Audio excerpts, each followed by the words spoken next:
Welcome to the HCS Pro League 4 finals for 2016 for Halo. We started the day with one aim, to find two teams to join the Pro League for 2017. Whether they were two open circuit teams or two existing Pro League teams, we didn't know. But now, a few hours later, we've already had one team join the Pro League that weren't there before. It's time to find out our final team that will join in 2017. We've had a little bit of a change back at the desk once more. Welcome back to Bravo, and we've also got Lethal here with us as well. I just want to reflect quickly back, give you a chance to reflect on the previous matchup. VwS came back from that 4-3 defeat in the upper bracket to then come back and win against Prophecy. We've lost Prophecy now. It's a shame. It's a legendary team full of great players that won't be in the Pro League next year. Yeah, it's names you certainly wouldn't expect to drop. However, names on the other side of the stage that you would at the same time also expect to advance. So exactly. I mean, we've got to give credit to VwS with their performance in that last series. Yeah, Prophecy were quite under practice. They knew that coming into this. VwS obviously showed they want it a lot more than they do. The scoring showed, even though it was 4-1, I felt the games were quite close, and 4-1 didn't really represent what happened. But yeah, it's unlucky for Prophecy. Yep. We're going to move on to our final game of the day. VwS still holding on to the chance of playing in Pro League next season. But they go up against a team that they've already lost against. I know it's such a close game. Harry made a great point actually before the break. In your opinion, Andy, do you feel like they've learnt a lot more about who Egoed are from that first match and now they'll be more prepared? I mean, it's certainly possible. What they'll need to do is definitely capitalize on kind of the mistakes they think they made. It's tough though, and then Lethal can certainly attest to this. Having played a team in a series, I think you can identify a lot of mistakes, but actually identifying true fixes that you can make in a matter of hours, right? The fastest changes you can make are things like opening strats, right? How do you counter openings? How can you rely on a few key pillars, such as maybe we're going pink too much on truth, right? Maybe we're not controlling basement enough on rig. There are certain pillars, but keep in mind it was only a few hours ago that they lost. Yeah. And it's difficult to actually figure out. We know all these things went wrong, but how do we actually change that a few hours later? Well, this is the thing. I think one of the main problems was the fact that VwS did underestimate them. There was a few players on the Ego team, which I for certain haven't played in, but I've played the, I think it was Quad a couple of times. Simply, I have played a couple of times as well, but coming today, they played amazing. Simply made some great plays, getting a double to finish off, I think make it 3 or to make it 4-3. And it's just in general that I'm not going to count Egoed out yet. I reckon they could potentially still make it. And you can imagine that, 2 teams. Absolutely. As you can see on our screen, our next match is Ego versus VwS. You'll see that also there's no logo there for Ego because they come from the open circuit. Are we going to get 2 teams? That's the big thing there. Are we going to get 2 open circuit? Spent last season in the NA, this season, last season in Europe. No one qualifies through. Everyone comes back from where they were before, and suddenly we're on the verge of the opportunity now to see 2 teams break into the Pro League. Yeah, I mean that's the whole story of relegation, right? When we came out here last year, that we were wondering, what's going to happen here, and as we left, it's like, well, 2 pro teams fell pretty hard and then tried very hard on the last day to stay in, and I think today we're seeing them all try very hard, but the talent is catching up, so it's fantastic to see. Definitely. I think you're going to see a very different VwS. The VwS we used to see at the start of Pro League when they were doing quite well. So you've got to remember, even though VwS are in relegation, all the series they played leading up to the European Pro League, leading up to the relegation, they're all close series. It's just the fact that they couldn't close out to a Game 5, kind of how ALG was, Allegiant was in the NA League. But they know it's do or die time. That's why they just stepped up so much in the first series. But yeah, you have to expect it in this series. How much do you think Ego take from the fact that they've won the first series against them, and actually they played quite well against Bittersweet in the upper bracket final as well, probably better than Prophecy did when they played them. So are Ego going to look at that and think, no, actually we can still do this? I think they certainly can. I think regardless, I think they're also a talented enough roster that even without that thought in their head, which I think is a valuable one that they can really hold on to if they want, I think regardless they should more so focus on really playing their game, right? Know exactly how to play their strats. If certain things are working for them in certain game types, rely on those, lean on those, and that's what's going to get them through the bracket. All right. Predictions time. Who's making it through the Pro League, Harry? This is so close, but I actually don't know. I mean, you called this last time as a 4-2 win for VwS. That was before VwS played like that against Prophecy. Completely different. I was just like, why didn't you play like that the first season or the whole season? Yeah, quite. Why did you play that through the regular season? Exactly. Like I said, my heart says Ego, my brain says Vid. You know what? I'm going to say Ego 4-3 again. Let's go. Wow. A repeat of that, you think? Okay. Possibly, yeah, definitely. Okay. All right. I'd love to see Egode come in and really make a statement, but I think we're going to see a different VwS, and I think it's going to be a strong one. I'm going to say 4-1 VwS. Okay. Does anything change having seen the ban list? I mean, we're going to head to Fathom, which is exactly the same map we had in the opening match of these two teams last time. Yeah, and VwS kicked off very well on that one. Yeah, I spoke about this before. Fathom CTF is one of those very diverse CTF games, which is very difficult to actually hold just in general. You know, it's not like true CTF or anything like that where everything's very open and it's easy to scout what's going on and what situation you should put yourself in movement-wise in every situation. I think if I remember Riley, was it 3-0? I think? It was a 3-0, yeah. It was quite And tight at first flag because they both had cap potential, had the return, and then it was 1-0, and then they just ran riot for the next two caps. Almost I don't even think they... I think they literally picked up the flag and ran it back. Yeah, literally. I think the problem was the fact that Egode would spawn trap them, but let them get away onto their flag, causing stalemates again and again. And if you're going to keep doing it like that, then it's going to be very difficult for them. Okay, thanks very much, gentlemen. Our final match of the day is just around the corner, but just a quick reminder for you, the code at the bottom of the screen that's appearing now, which is SimStop24 this time.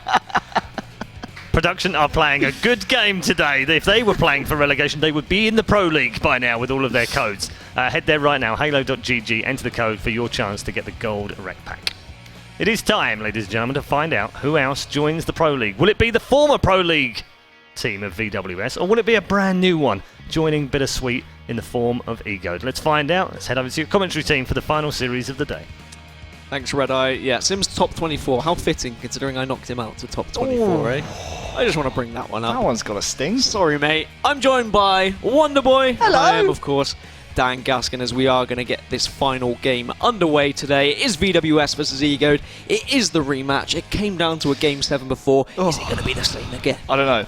If it does, my heart, I don't think it can take it. Because the first series we casted, the first one to open up the stream today, went to Game 7, and it was like a David versus Goliath story, and David won. It was pretty incredible to watch, but now we get to see the rematch. Does Goliath make the same mistakes? Will David come out on top? These are the kind of storylines we've got coming into this one, and you can see the game types on screen right now.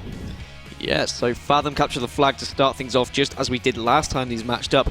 Regret Slayer Game 2, Rig Strongholds Game 3, Colosseum capture the flag Game 4, and then if we need them, Rig Slayer, Plaza Strongholds, and Truth Slayer. I mean, okay, we've had the predictions from the analyst desk, Harry. You're just looking at the game types. Who would you say you're favouring overall? I knew you were going to ask me this, and I don't think I can call it. I really don't think I can. After the first series we saw earlier, I can't really doubt Egode anymore, but then after how VwS completely dispatched and dismantled Prophecy earlier on, I don't know. I don't know what to say. I think I'm with Harry the Crab Thomas on this one. My heart says Egode. My mind, my brain says VwS. I think VwS are going to take this. I think I'm with you. I think VwS as well. Just looking at the game types, there are 4 repeats from the first series, and actually it goes 2 and 2. So VwS won 2 of the repeating games that we will see Egode winning 2 of them as well. But less speculation, let's get into it. Game 1 will be capture the flag on Fathom. Of course, 3 captures, 2 win, and that camouflage is juicy there at top middle, and the railgun is bottom middle. And we are going to start things off here. Are we starting things off with Riot? Yeah, you know what? Why not? Let's start things off with the big man, because he actually put up some very, very good performances against Prophecy. But the question is, can he repeat those performances against a young and hungry Egode squad? Zer with the camouflage, can he finish it off with the railgun as well? No, he can't. The railgun will actually go in favor of Simplay here from Egode. So a great start from them. Not only did they get a timing on the camouflage Zer with that really sneaky, very fast jump from the base, they have a timing on the camouflage, but also they're rewarded with the railgun as well. And something we saw on this map when VwS played against Prophecy, they got the lion's share of the railgun. Let's see how they play on Fathom now they won't have this power weapon in their control. Yeah, and before the game, Lethal was talking about how VwS now would have learned how Egode play, and they didn't have much of a read on them, but you've also got to look at it the other way. Egode now can see how VwS would have played this game type, for example. So they did lose it 3-0 when they last faced up earlier in the day, but now this is a chance for Egode to rectify themselves, as Simplay is just sat here, top middle with the railgun at the moment.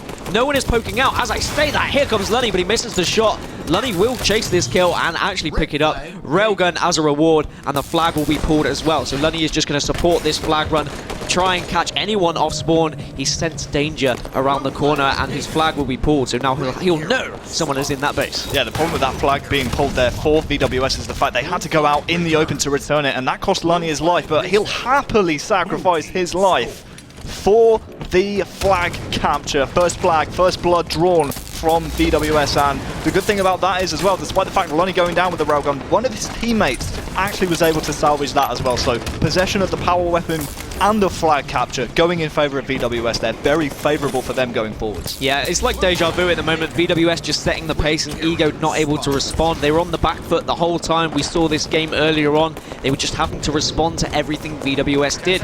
And it's a little bit of the same. It just seems like VwS are more than happy to wait and just push accordingly. And as soon as they pull a flag, Ego are having to put themselves in a place to stop that. As Zoo will actually chuck the flag to his teammates, but it looks like there's several players there to try and return this one. Ramirez getting in a position, but there, look how we got it. Ego now should be able to put this one in, and they actually tie that one up 1-1. So despite being on the back foot slightly, they were able to get in, pull a flag, get it across the whole of the map, and put it in to tie the score. As Rice is just trying to get this camouflage here. Will just shut down Zer though, so yes, he didn't get the camouflage, but getting rid of it sometimes is just as important. And not only that, he also now knows the time for the next one, and if you remember correctly, it was actually Zer who got the first camouflage as well. So VwS didn't know the timing for this one, they'll be able to know that for the next one, and they've got the railgun in the hands of Riots as well. Unfortunately, when Ramirez had to kind of steam in to try and get that flag return when he went down a few moments ago, he was kind of caught between a rock and a hard place. Do you run forward, do you try and stop the flag guy, or do you get killed by the other guy? In the end, both kind of happened, and he wasn't able to stop the flag, and as a result, we're all tied up 1-1. So Ego very much still alive so far. I mean, obviously they've had a little bit of a break since that absolute stomping from Bittersweet earlier on. Now they're right back in this swing of things. They're back on Halo 5. Obviously, no doubt they would have been staying warm, playing a little bit of arena, but as we're saying this, Rice is still in the Egoed base, and the flag for Egoed is out. VwS trying to score a second flag cap right here. Yeah, and Egoed already bettering the result that they had earlier by getting one flag on the board, because of course they did lose 3-0 earlier as Rice is just trying to get some grenades, just trying to suss out where his opponents are. I like that he's staying in the opposition base just to see these players on spawn and pick them off, but he misses the railgun, so he'll go down. The flag's still yet to go in the favour of VwS, so it is still moving, and actually Ego have got a flag of their own. They've pulled this one out, so it's going to be a little bit of a flag standoff here. Yeah, old-fashioned flag standoff. I think on the VwS side it's actually going to be Chalky. No, it's not going to be Chalky. It might actually be Ramirez with the flag, but either way I think it is in fact Ramirez, so keep an eye on the kill feed. If you see Ramirez go down, you know that flag's in jeopardy, but check out Chalky. He's just crab walking all the way up to the flag. He gets the back flag. Can he get the return as well? This would be huge. What a huge play there from Chalky. The flag unfortunately not in his own base just yet, so they still have more work to do. Quad in fact could even get, oh, he actually gets the return there, so both flags back at home now. That was a huge kind of crab walk play there from Chalky. You see that? That was crazy. How often does that happen though, when you get those flag standoffs that both flags are returned, just because you commit so much to getting a flag back that you often forget that you need to protect your flag guy as well. But we are back into the stalemate now, and it is still 1-1 as simply as pushing around. He has Storm Rifle in hand, and his teammate will be pulling that flag, so he's going to look to protect him now, looking across the silo, see if he can catch anyone off spawn, but no one is there. So now he's going to rotate round to his own silo and see if anyone is in a position to stop the flag. Yeah, the tough part of this, trying to make this flag run really work here for the Egoed squad is the fact that VwS had top middle control. It was actually Lunny who was up there. He's completely darted off of top middle, so now this flag run could actually work here from Egoed. The flag's still going in. Zer actually, I believe, got a beat down there on Lunny. Let's swap over to Zer. He's the man who's trying to corral the flag back into the base. He will go down. It's now going to be Morga, I do believe that is. Chalky versus Morga. In fact, it's going to be Simplay now who's the man who picks up the flag. He's been spotted. This is surely a return here from VwS. Very well played. Ramirez there with the camouflage as well.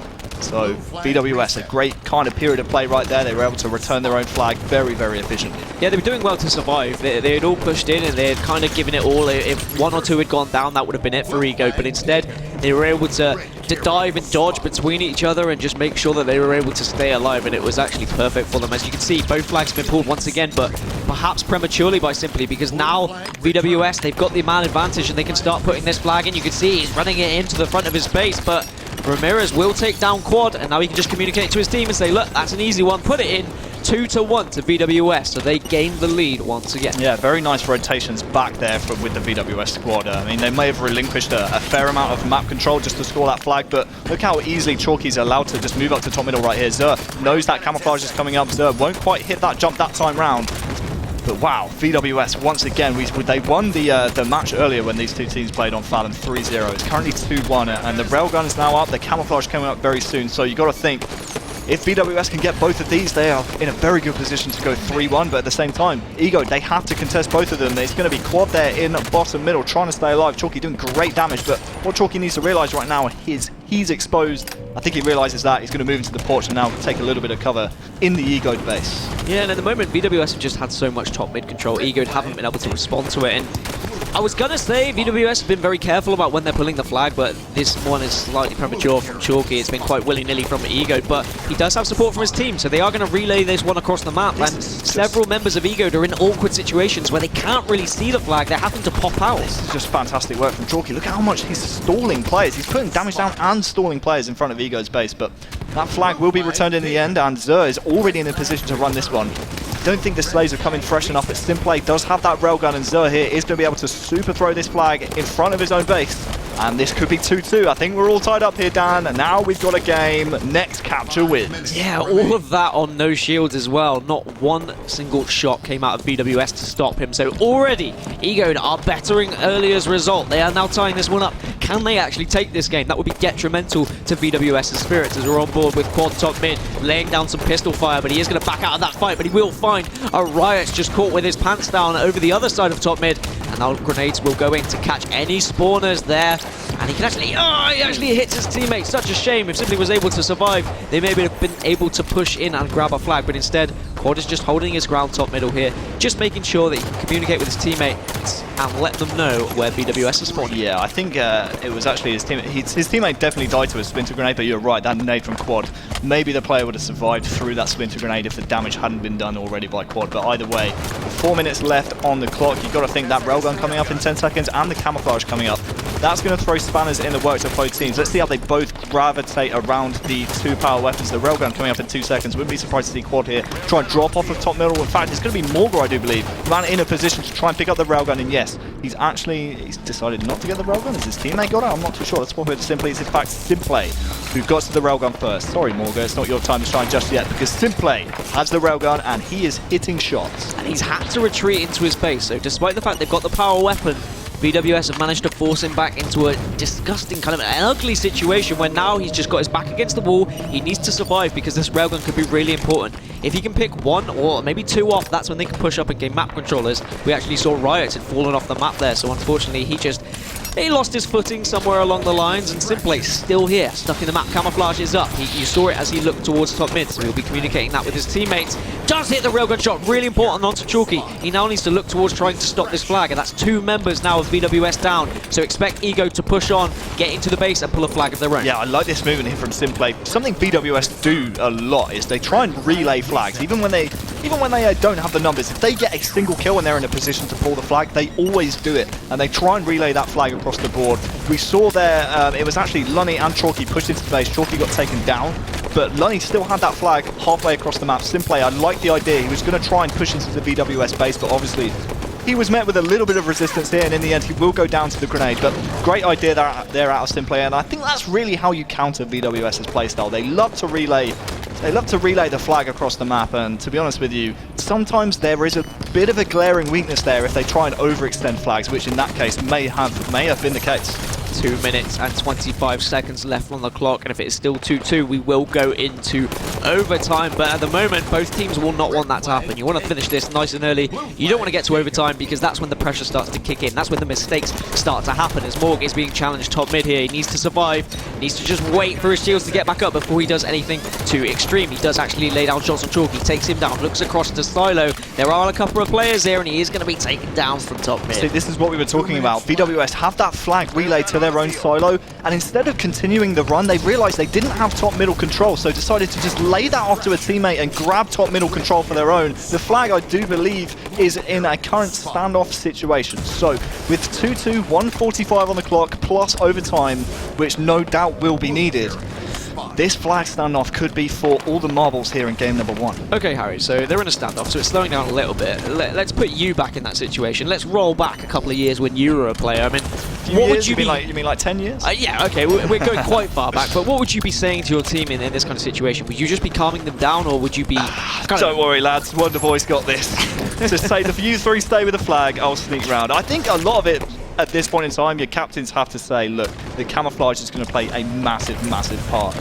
We can see, we've seen a lot, especially in the NA Pro League, where if you can grab that camouflage, in fact, I think it's going to be Morga who has that camouflage. You can get a sneaky return. He's going to jump on the return right here. This could actually be the flag cap here for Ego. They will take game number 1. Wow, what a play. We were speaking about the camouflage, and just as we were speaking about it, it becomes into play exactly as we predicted.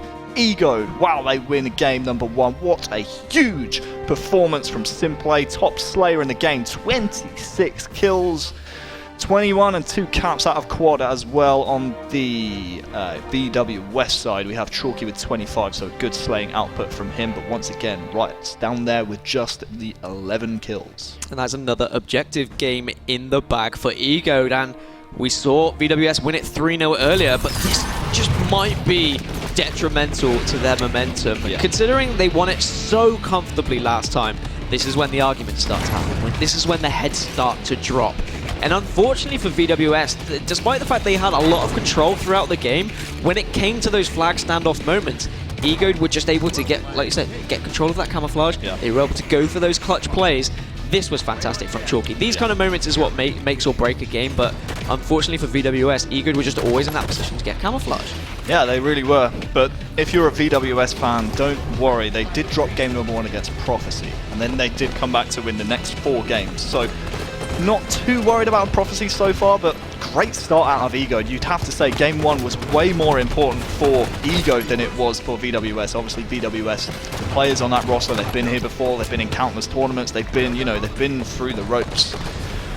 You gotta say though, Ego, it was way more important for them purely because they are the less experienced team out of the two. And when you take game number 1 in a series, it just gets your foot in the door, You're 3 games away now. You're a best of 5 win away from making it into Pro League effectively. And another way to look at it is, if they win the rest of the Slayers, then they win the series. And they obviously didn't drop a Slayer against VwS earlier. And speaking of Slayers, game 2 is going to be Regret Slayer after Plaza, Coliseum, Eden, Truth, and Rig were vetoed out. And of course, they did play Regret Slayer earlier. Yeah, and do you remember game number 2 when they first met? They had a choice between was it Eden and Regret, and they actually decided to ban Regret. And I think both of us agreed that Regret Slayer was a better game type than Eden for this Egoed squad. They went on to win Eden anyway, and I'm pretty sure they won Regret as well.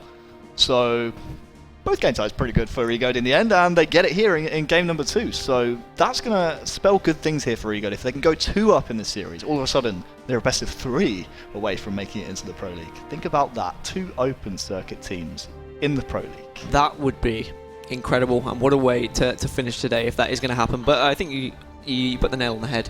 If you are a VwS fan, it's not over yet. I mean, they've been in this situation before. They can come back. They just need to win a Slayer.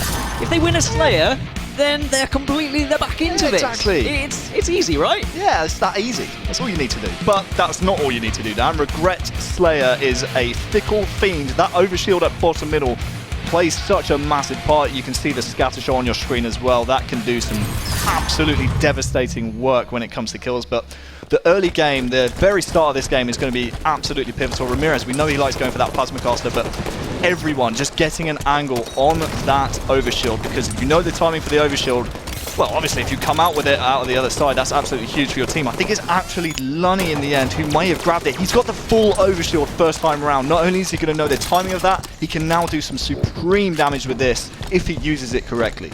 Yeah, nice to get that full overshield, and as you said, it's very important for the timing later, having it as Lunny. He's just going to push towards top mid, but grenades will take him down to no shield, so actually the overshield getting put to very poor use, in fact, and Simplay is there with the plasma pistol as well. I think it was actually this plasma pistol here from Simplay who took down Lunny's overshield, so great play, negating that overshield there from Simplay.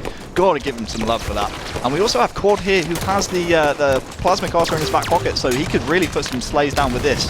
And with a 3-point lead, make it almost a 3-point lead here for Ego. Going into the next overshield, fair enough, they might not know the exact timing because Lunny from VwS was able to grab that the first time round. But if they can get this next overshield, they already have a 5-point lead. You've got to wonder, oh wow, Quad, how does he survive? Double kill killing spree. You've got to wonder for VwS right now, are their heads hanging? Because they're down by 7 right now. They are, and I don't know if you remember, last time these guys faced off on Regret Slayer, VwS were getting all of the overshields. They had all but the last one. Ego then were in a situation where they got that last overshield, and that's what won them the game, because VwS almost forgot about the overshield towards the end of the game. So despite the fact VwS have had early overshield control, Ego still have the lead because they've been controlling the map just that little bit much more better. Yeah. Can we agree that VwS is like the worst name to say fast ever? It's like, but either way, right now they're only down by 4 with that kill from Lunny. That's a nice kill on Quad right there, so good stuff from Lunny, and with 10 seconds, that Plasma Caster's coming up, but also that overshield. So we'll see on the player outlines, both teams here are going to naturally just gravitate towards the bottom center side of the map. And we talk about it a lot in the Pro League broadcast, Dan, if you can get the overshield and then get up high quickly, you can actually really do a lot of damage and start getting kills in your favor, which is what VwS need right now because they're down by 3. Yeah, and everyone is flooding towards overshield. You can see it has popped up in the middle. No one's grabbed it yet. It looks like Morg gets pushed towards it. He's going to pick it up. It is actually Zer. Zer has grabbed this one. So the Egoed are rewarded with their map control, and now they just need to move to top mid to continue and just move on from grabbing this overshield. He does have 2 players around him though, so Zer needs to be careful. Maybe get to some of his teammates as he can't finish that kill just yet. And he will sprint away and get to the top pink tower to help his team. But top middle control once again for Egoed. VwS are on the back foot. They are stuck in this space. I'm very worried here for VwS because this is what Egoed, exactly what they wanted. They got the overshield and now they did have top middle control. They've surrendered that now though to VwS. So not the worst position in the world for VwS, but when you look at the scoreline, I mean Egoed, they have 24 kills. We're almost at the halfway point in terms of slays. But with 3 kills in a kill feed there for VwS, and with all 3 of their players in fight staying alive as well, apart from Lunny who goes down, obviously Curse the Caster right there.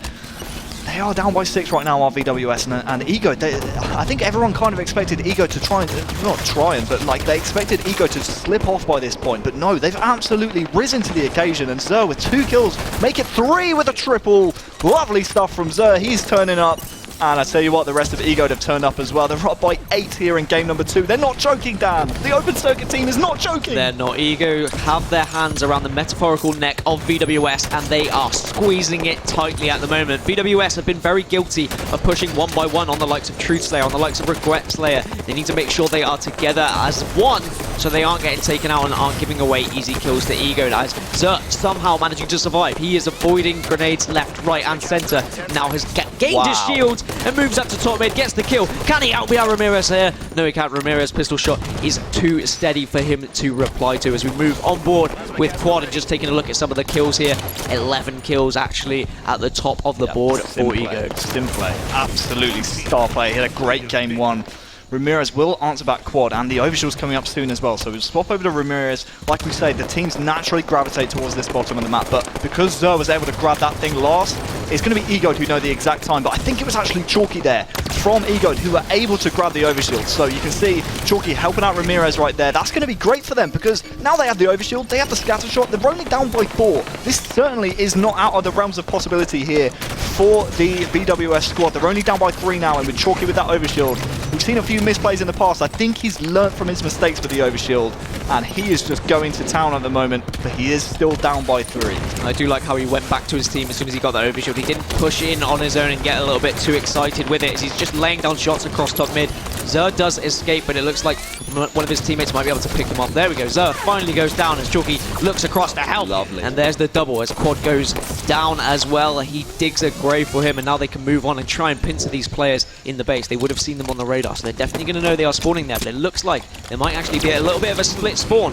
So this is great for VwS. If they can keep taking them in 4v2 situations every time they're spawning, then VwS should be able to start to produce more and more of a lead here, and Ego need to find a way to group up. Yeah, very true. Those split spawns kind of just happen naturally within the game because of the amount of pressure that is coming from all fronts from both teams. So split spawns do kind of naturally happen, and I tell you what, VwS had a perfect team to know how to capitalize on it with their Pro League experience. Ramirez with great shots to take down 2 in a row. 41-36 now in favor of VwS. The Pro League squad, they're starting to turn their fortunes around. They were down by a very unhealthy amount in this game, but check it out now. They're up by 6. The next overshield is going to be a telling point, Dan. In the next 20 or so seconds, that overshield's coming up, and you've got to say, if VwS can corral that, get it under their control, you have to wonder whether or not that might just be game, set, and match. Honestly, in this situation, VwS might just decide to stay top middle and either ignore the overshield or just send one person down to it with a plasma pistol or something like that, because sacrificing top middle control might be detrimental to them when they have such a commanding lead right now, but it's entirely dependent on your playstyle and what you like to do, whether you're happy to just fight an overshield or whether you think that is going to be too big a part in getting back into this game. It simply was waiting for the overshield. He gets taken down, and as Morg jumps onto it, he goes down as well. So really important stuff from VwS, completely cancelling out the overshield. So how about that? They didn't need top middle control. Instead, they just killed any player that went for the overshield, as Ramirez is going to get the 49th kill. One more kill needed for VwS to tie this series up 1-1, and we will be in opposite land as VwS will finally take down a Slayer unless something miraculous happens from the side of Ego, as Lunny is just laying down shots. Riot picks up the final kill, 50-44, series 1-all. Incredible. Isn't this just mouth-watering, Dan? They went to a Game 7 earlier, and they're still going toe-to-toe in games. Absolutely amazing stuff from these two teams. I can't wait to see how this pans out for the rest of the series. Ramirez turning up in a Slayer, 17 kills and just the 8 deaths from him. He does such a fantastic job. I've seen certainly throughout the relegation tournament we've seen so far, in Slayers especially, when his team wins, it's mostly because he's kept his deaths down to those single digits. So absolutely fantastic work there from Ramirez. Got to give him a shout out. Chalky with those 16 assists. He had double his kills in assists, Dan. Look at that. And that is not the Chalky of old, is it? Chalky was the main slayer of every team. He was the guy that would be grabbing those power weapons. He'd be putting up those big numbers, but I mean, credit to the guys. If they can change things up and if Ramirez can get the kills, then that is always going to be fantastic. And we spoke about it earlier on the analyst desk. We bring it up all the time. Rami used to get a lot of stick. Yeah. He wouldn't get those kills, but I think he is smelling blood here. He's saying, look, we've got a chance to get back into Pro League next season. We can get a decent amount of money out of this. There is prize money up for grabs. We need to make sure we take this down. It would be an embarrassment for them if they were to get knocked out by two open circuit teams. Let's be honest, they were Pro League teams. They were expected to do better. We have never seen an open circuit team make it into Pro League. We've already got one. Ego could be the second, but VwS need to put themselves in a position where they can stop that happening. And we have to remember as well, this series, this best of 7 is for all the marbles. The winner of this series gets a place in the Pro League. They either retain their spot or they steal away their spot. What a fantastic story. Best of 7s down for Pro League spots. One team's an open circuit team, one team's a Pro League team. Oh, you can't write this stuff. I feel like the fans are rooting for the open teams as well. I saw a lot on Twitter, like, open circuit team has made it into Pro League, and there's all these, because there are more open teams, there are more open players than there are Pro League players, so of course you've got this fan base behind you. As you can see, vetoes are there for Game 3. It will be a Rig Strongholds with Eden, Empire and Plaza getting banned away. We've still not seen any Plaza. We may see Plaza later. There is actually a Plaza Game 6, but Rig Strongholds, these guys played each other before on this, so this is now a third repeat. Who won this one last time? It was VwS. So are we going to see Ego respond with a win of their own? Because at the moment, it's been backwards land, hasn't it? Yeah. You have to remember though, when VwS played Prophecy in the last series, it was the one game type they dropped to Prophecy in game number 1. It was. Whether that was because of a slow start or whether they're just not a massive fan, maybe things just didn't go right in game. There's certain things on Rig Strongholds and Strongholds game types especially, if a certain thing goes wrong, if you give away a shotgun at a particular moment in the map, in a particular position on the map, you have to wonder, most of the time, those are the tiny little mistakes that can completely swing a Stronghold game in the other team's direction. So you have to absolutely keep an eye on small little plays, small little misplays. If you miss a shotgun shot, or if you miss a railgun shot, or if something happens in Strongholds, most of the time the other team's going to punish you for it. Especially at this caliber of play, because we have to remember both teams are vying to get in this battle right here, the Pro League. So if we look back at the last time these guys faced off against each other, Riot was a big game changer. Some of the plays that he did, he was surviving in Strongholds, he was resetting Strongholds. I wonder whether he's going to be doing that again as we move on to Rig Strongholds. 100 points to win, plenty of weapons to work with. Grenades are going to be here, there and everywhere as teams are going to be contesting for each stronghold. I know last time Ego just ignored the camouflage and went straight for that nest. I wonder if that's going to happen again. Yeah, and we speak about Riot as one of those players who can shut down strongholds and completely just secure one stronghold for his team. You have to remember, in the game that so far this series VwS lost in game number 1, Riot's had a really poor performance. So Riot's is one of those key players for VwS, not in the sense that, you know, he's a star man for them, but more if he plays badly, they don't have the greatest amount of success on maps. So just keep an eye on Riot's going into this one. It was actually, I do believe, Chalky with the camouflage, but it's going to be Quad, the man with the railgun. He's already picked off Chalky. That's going to be 2 now as he takes down Lunny also. And now with 2 captures in favour of Ego for just a moment. They did have control, but now VwS are scoring as they have the BR base, as well as that nest. Yeah, nest really important as we are on board with Quad with the railgun. He's being very patient, but slide in from Lunny. Sliding into the air. He's just sliding in and trying to take him out, and Quad has to retreat here, and then the ground pound to finish it off. No, he can't. Quad responds. He finally gets the kill. Unfortunate there from Lunny. I thought he was going to be able to finish him off. And now Quad picks off Ramirez from that nest and says, no thank you, we'll keep that nest, you are not going to take that, Sunshine. The question is, did Ramirez have any pressure there from White Corridor? Why was he stood out in the open? Either way, Quad getting a great return for his money here with this railgun. He's hit like 3 kills so far, and he'll be able to stay alive as well if he plays his cards right, which unfortunately he does not. Ramirez there punishing him for a little bit of poor misplay, a little bit of movement errors right there, but either way, Riot is the man trying to make a play once again on Nest, but once again he's shut down. Not too sure, again, he's got no kills in this game so far. Quad the hot hand on the side of Ego, so we'll swap over to him. But Riot, he needs to start firing soon if VwS want to take this one. This is another one of those situations which Lethal was talking about. You get a read on your opponent. Yes, okay, Ego lost this game type earlier, but they found out that VwS, every time they pushed, they went for Nest first. They went Nest, then they went basement. And you can see Ego, they're setting up for that now. They're like, okay, you can go for Nest. We're just going to watch it. And every time you walk into our pass, we're going to have our reticules ready, and we'll have our grenades ready, and we're going to take you down. Ramirez does have a railgun to work with, and he is just holding this railgun tower for now. He doesn't really know where to push just yet. He does meet Simply, but he can't land the shot, so Simply might just jump out here to try and finish this one off. Yeah, and for VwS, you kind of expecting Ramirez here to lead the assault. He will take down Zer, but great positioning there from Simply. Will be able to take down both Lunny and Ramirez, who did have that railgun. He can try and make it 3 in a row, but instead he's going to try and find the power weapon. I like this play. And this is a powerful position to have this railgun in. If he can stay alive right here, just as I say, like the Chalky will take him down. If you can control the railgun in that kind of white corridor, white corner area, then you can really lock down all 3 strongholds. So I wouldn't be surprised to see Chalky here from VwS able to lock down multiple strongholds. But the problem is, his team only have 1 right now. They are not scoring. It's Ego who are ticking up those points in the bottom right-hand corner of your screen.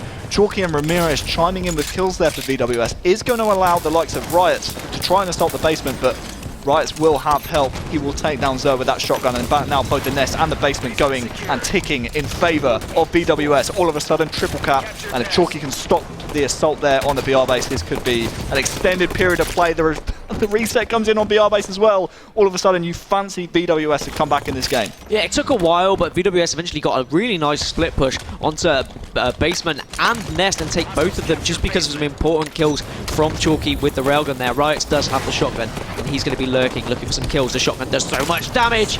You can just pick people off with ease. Unfortunately, he's not able to take down. Oh, there we go. Morg jumps straight back into it. Riot picks up the triple, runs out of ammo, so that won't be the overkill, but a melee to the body just to let them know who's boss. And he's moving over here now as he smells blood. We said Riot can be the game changer for this team, and this is exactly what he needs to do. Yep, steamrolled the Ego squad for a few moments there. Out of shotgun ammo now though, so no more shells left in the chamber, but that BR base is actually ticking in favour of VwS again. This is the stranglehold of VwS that we know and love on this game type. They did it to Prophecy, they did it to Ego earlier on, where they got the triple cap for an extended period, and now Riot has this railgun. If he can continue his hot streak, if he can ping a few railgun shots off and connect with kills, the VwS could rack up a serious lead with this triple cap. Yeah, and this is the difference. Ego, they never had that triple cap when they were in control. So yes, they had control for a long time, but they weren't racking up as many points as VwS are now. VwS now with just the 2 strongholds, and Riot still with railgun in his hand,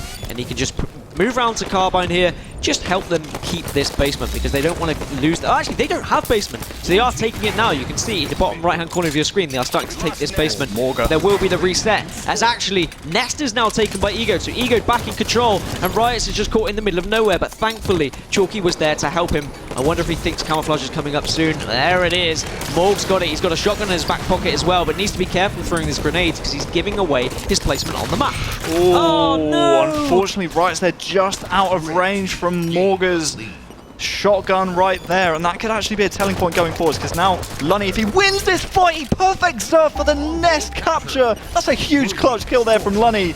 Wow, now all of a sudden it looks like it's going to be another triple cap. They are going to surrender the BR base now to Ego, so they're happy with this map control, happy with the control of their strongholds, but 2 early kills, another perfect from Lunny. Riot's chiming in with a shotgun kill as well. VwS, they are steaming through this Ego squad at the moment, and you really fancy them. Even Lunny getting kills while he's dead. That is just how good this VwS squad are right now. Yeah, triple cap as well. Once again, VwS just pushing in, but perhaps they've overextended as Ego have managed to take basement so they can push on and maybe move round to this nest. And that's why Lunny is setting up here just with a DMR in hand. He's putting grenades across the carbine, seeing if he can catch anyone. He's just going to jump up, get a vantage point, and move across the BR base in case anyone was pushing it. I like what Lunny's doing. He's just sussing out every single area. He wants to make sure that there is no easy push to a stronghold for Ego. He should be able to take down Zer. Yes, he does. Gets a railgun as a reward, and now he can push on and continue doing the damage that he's been doing so far. Yeah, top Slayer in the game so far, tied with Zer, I believe that was. So Lunny really doing work, putting down kills for his team.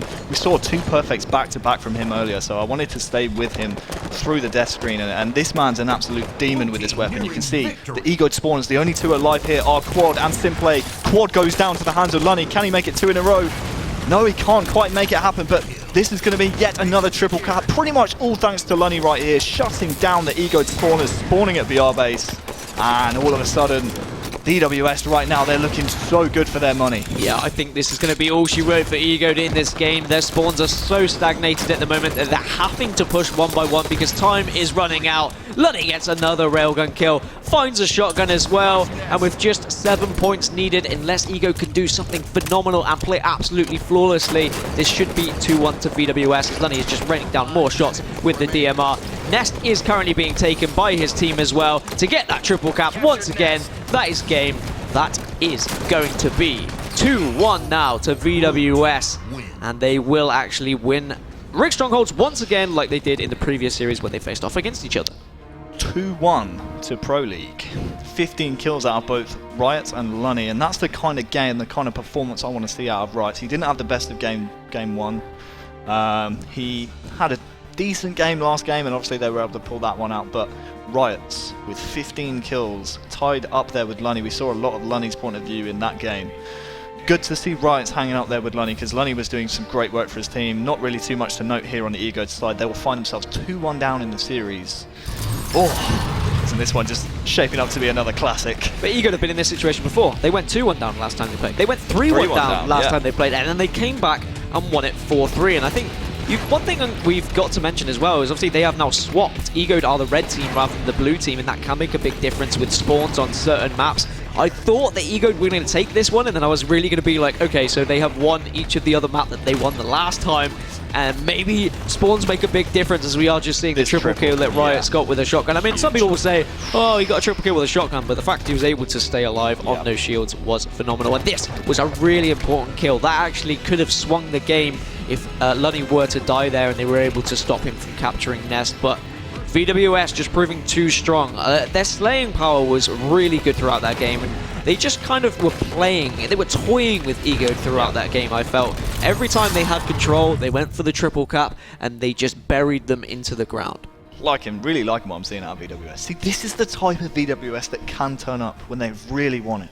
And they looked so good in these games. And it just makes you wonder, where was this motivation all season long? Because this is the type of team that could be pushing towards finals. They're playing really, really good right now, but either way, they got to survive this series. Otherwise, they have no chance of making it into finals next season, because they won't even be in the Pro League. So, game number 4 is going to be Coliseum. You can see the vetoes on screen, and Coliseum is historically quite a good map for VwS. They're similar to Prophecy in the fact that they're very good at making sure they control those power weapons and putting them into good use as well, with the likes of Riots and Chalky especially. Chalky's rockets, by the way, pretty darn good. I don't know if you noticed that. He's pretty good with the rockets.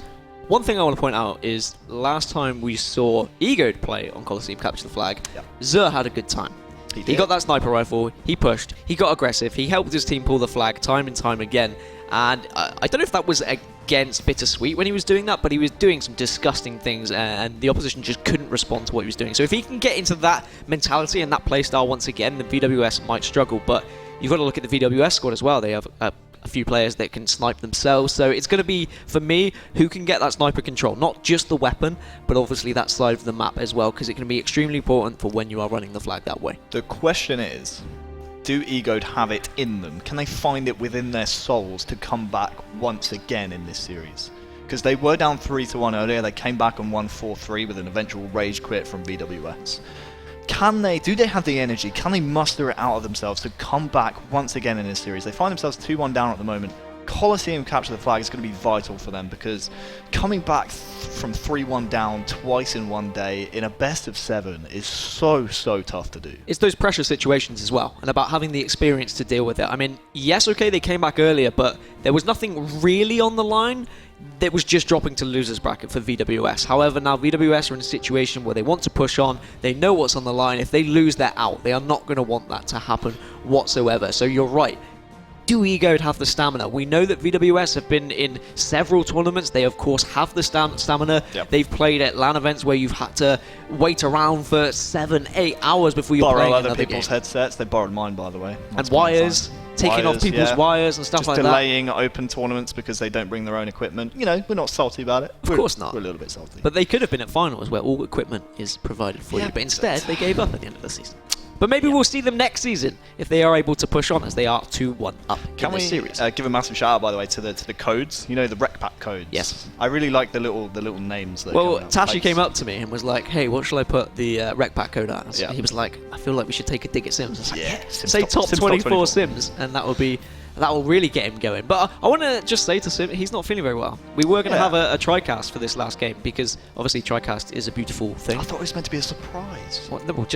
Well, it's not a surprise now, because it's not happening, because Sims is unwell. So get better soon, Sims, please, as we are going to get into this next game. And I do think, we have another rec pack code, I believe. At some point. I think it's before the end of the show. Yeah. Okay, so I got confused there. If you like rec packs, stay tuned. I mean, the gold rec packs. Are you going in? Are you tweeting in these codes? Like tweeting? I'm opening my phone. Everyone that comes up. It's like Sims Top 24. I've got that one saved. I've got that one bookmarked. So that's just a natural copy and paste Sims Top 24. I think I have it in all my I think I already had it on my clipboard. I just had to, just press on my phone and go to paste, because it's just always there. Capture the Flag Colosseum is going to be game 4. VwS currently 2-1 up. They were in this situation last time these guys played, and then they won the Capture the Flag that they did go on, and it was 3-1. But can they do it again, as we are on board with Zer just moving over to the sniper tower here, and we'll use this grenade effectively just to try and warn off any players that are pushing with him. But Zer doesn't actually have any support here, and Chalky across the map will eliminate him. But Lunny is also going down from grenades. No one with the sniper yet, I do not believe.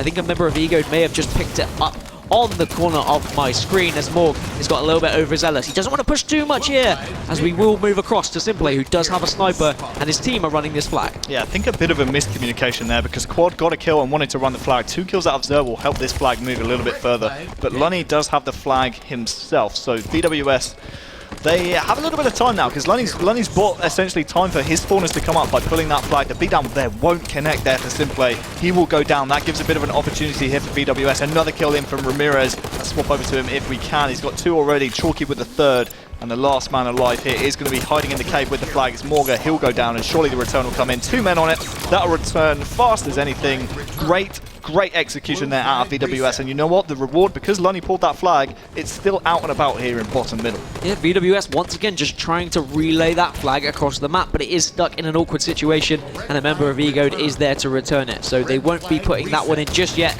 Morg caught out on his own here in Rocket Caller. Needs to be careful, needs to back off, get with his teammates, as he does, reloading his carbine. But Riots will get aggressive and take him down with his assault rifle, as 3 members are down for Egode. So VwS will push on now. They will start to try and trap these players that are spawning here at Red Base. Yeah, this man here with this sniper can hit some disgusting shots. We saw it during the regular season. The amount of no-scopes this man can hit, it's really nice. But he will just, be dancing around the pyramid right here. He's got 7 seconds. He's going to use the entirety of the time to get his shields back, I think. He will have to dart back onto the map, and he needs to be very careful of that splinter grenade, but somehow survives the entire engagement. He does have a player here trying to search for him. That's going to be Zur coming in, he will take down Lunny with a scatter shot. The double hits Riots on the face there with a splinter grenade. Can he hit a triple? I don't think there's any players poking out just yet. Sensible from VwS. They're staying at home, waiting for the spawners to come up so they don't get basically caught out and start spawning in waves, because if that happens in Flag, that can be an absolutely detriment to your hopes of winning the game. And here come the kills from Ego as they are pushing in. They've got rockets, they've got sniper, they have all the toys, and they are now pulling this flag as Zur is doing what he did during the open circuit. He's hitting those shots of the players that are spawning over in Rocket Corner, and he's got a flag running behind him as well. So he needs to get himself in a situation where he can continue to hit those shots on flag, on people spawning at the flag, as Ramirez also goes down. But the flag is out from VwS, so Ego won't be able to put this one in. So he needs to get in a position where he can help his teammates here. He can look across the Rocket Corner. You can see he knew there was a player there. He is going to catch someone with a scatter shot, but he is open to the carbine of Lunny. Yeah, Lunny there actually has the flag as well, but with Morga right behind him, he can get this return, and I think it is going to be Simple with the flag. He'll put it in. 1-0 now to Ego, so fantastic start from them. I think it's certainly what they needed. We spoke about it before the game. If they accidentally, you know, kind of go down in the game, it could be really bad for them. Coming back 3-1 twice in one day is really hard to do in best of 7. So great start from Ego, making sure they get this game on the board. And now with 8:40 left on the clock, a couple of weapons coming up very, very soon as well. This could be very interesting, I think, for the rest of the game, because now all of a sudden VwS are on the back foot. I think on Fathom they pretty much scored the first flag on that one as well. But Ego in the end with the team that came out on top is going to be right here with the sniper, and he's got so much ammo in that thing. Would like to see him just try and run away and pick face from a distance out of danger. That's exactly what he's going to do. And it was the sniper in the hands of Zur that actually helped them get that first flag capture, as Riot misses a shot and will go down. So sniper will be available for someone to pick up. And I do feel like VwS are at their best when they are setting the pace, but instead Ego are asking the questions this time. So they're pulling the flag. VwS are having to pull flags out just to stop Ego capturing this, meaning they are constantly on the back foot, as Lunny will have his face absolutely torn off by Simplay. Yeah. And Ego are showing VwS at the moment how to use this sniper rifle. And Simplay's really turned up in this series. 2 from Quad in the kill feed, but the Rocket Squad will go down to the hands of Lunny. But I'm pretty sure that shot from Simplay must have been a no-scope. He was looking the complete opposite direction and still somehow landed the headshot. That was a bit of a Wonder Boy snipe right there from Simplay, so hats off to you, my friend. Zur trying to run the flag, can't quite take down 2, but it's going to be Quad going one-on-one against Chalky, but he actually has help from Morga, and now this flag can start being relayed across the map. This is what VwS love to do. They love to run flags in this kind of style, this relay style across the map. Now it's actually Ego who are adopting that, and they've put it into play perfectly. 2-0 now the score in favour of Ego. Could we be going to potentially a game 6? Because they had the sniper, because they had the rockets. Every time they're getting those rockets, they're waiting for that right time, they're pushing in together, they'll get 3 or 4 down, and then the sniper will just watch the spawners as Morg picks up the triple with the DMR, and now Egan will push on, try and catch any VwS spawners. They are really sensing the blood here, and they're wanting to put this game to bed to tie this series up 2-2, as Quad is going to pull this flag. He has support of his teammates over at the snipe side. You can see Ramirez is lurking down in grass to try and delay this flag run as much as possible. Doesn't actually get the assassination, but eventually finishes the kill. But unfortunately for him, Simplay is there to get the trade, but he's not running the flag. No, and this is a good play here. This is the right decision out of Ego. Just don't desperate that flag. In the end, it is Zur who tries sprinting across to pick that one up. Chalky's already in the position to shut that one down, and the flag will be returned. So VwS live to fight another day. A lot of them went down in quick succession there. Was surprised that wasn't converted into a flag capture. Great work out of Ramirez to stop that one early, and now VwS, they need to start putting some things together right now, because Quad and the boys are really doing work. They look like the dominant team here. We haven't really seen too much possession in terms of map control as well as flag runs out of VwS. But here we go, rockets are coming up in just a few seconds, and every time we've seen Ego get hold of them, and that's when they pushed on, and that's when they've got those flag captures. It's Quad as well. Every time you see in the kill feed, it's always Quad with these rockets. So 3 in a row, I believe this is for Quad. So it seems like VwS just forgetting that this weapon's on the map right now. So great execution out of Quad, making sure he gets his team them every time. And if he can convert some of these rockets into kills, that would be fantastic. Just throwing the flag to bottom middle there. He knows he can be running it because he has rockets in hand, and if he dies, he'll be giving those away. He's just trying to bait what he can. He picks up Ramirez from across the map, looks back towards blue base, but no one is there to take down yet. Chalky gets fired at as well, but will manage to survive. And now Quad is just on the back foot. He needs to run away. He needs to reload and needs to get his shields back. He doesn't want to give these rockets away. Does just fire one willy-nilly as he dies, and that will just be one left in the chamber. And Chalky now is going to try and move this flag across the sniper side. Yeah, I think that was a good result there from Quad. I mean, for both teams even. I mean, yes, Quad did go down in the end, and it was Rights who salvaged the rockets. Now he can run the flag with those as well. He will go down in the end, I do believe, but in that kind of period of play with Quad now on the return, if he can get this kill, that's huge on Lunny. That's the return as well, solidified from Quad. VwS, they finally put a flag run. They finally put one together, and then Quad just completely dismantles it. And right now we got Zer running this flag. This could be a counter cap. This would be so bitter for VwS to swallow. Ramirez trying to do work. It's actually 3 down. It's going to be Chalky, the last alive now, versus Simplay, a crucial 1v1. Simplay's been here before. He won the last one. He wins this one as well. Simplay, what a clutch player. Lunny's still alive in the Ego base, but their own flag's being returned. The flag surely will go in. No, it's still not going in. Lunny with a kill. Quad will put in the flag. Are you kidding me? 3-0. 2 egoed on Coliseum capture the flag. This series just keeps on giving. I sniff another Game 7 coming up. 20 kills for Zer. I said he was the danger man to watch. We saw him grab the sniper. He managed to get some really important kills, and across the board 15 for the rest of his team. But wow, what a series we've got on our hands once again. VwS aren't able to take advantage of the lead that they did have, and we're back on even terms once again. And I've got to give credit. Was it Quad that kept getting those rockets? Yeah, Quad. Every single time they got those rockets, they would push into the base, and they always had a sniper to back them up as well. Fantastic stuff from them. They looked like the Pro League team during that game, to be honest. They had the map control, they had the power weapons, and they just shut down VwS at every single opportunity. This is just the series that keeps on giving. I don't know, is it us commentating, Dan? Are we a jinx? Should we just commentate every game from now on? Because it seems like every series we commentate is just on point, it's on fire, it's lit. It is lit, and we've got to be careful, Harry, when we commentate together, because always the bathrobes may come out. But we won't talk about that. I know a few people don't like the bathrobes, but it's okay, because VwS have fallen in Game 4. It's it okay, will be 2-2. The people who didn't like the bathrobes aren't They're even out in the Pro Pro League, League anymore, but so it's okay. Game 5 is going to be not bitter, it's Rig okay. Slayer, and we will look at the vetoes in just a second and see how that one was chosen. There we have Regret, obviously already played earlier on. Eden was then taken out of the equation by VwS, Coliseum taken out by Egoed, Plaza then vetoed out, and Truth taken out. So Rig Slayer, you know, I think we've only seen Rig Slayer 3 times throughout the whole of Pro League. It's definitely a game type that Pro League teams don't like. Yeah, it's up there with the likes of Empire Strongholds, Stasis Capture the Flag.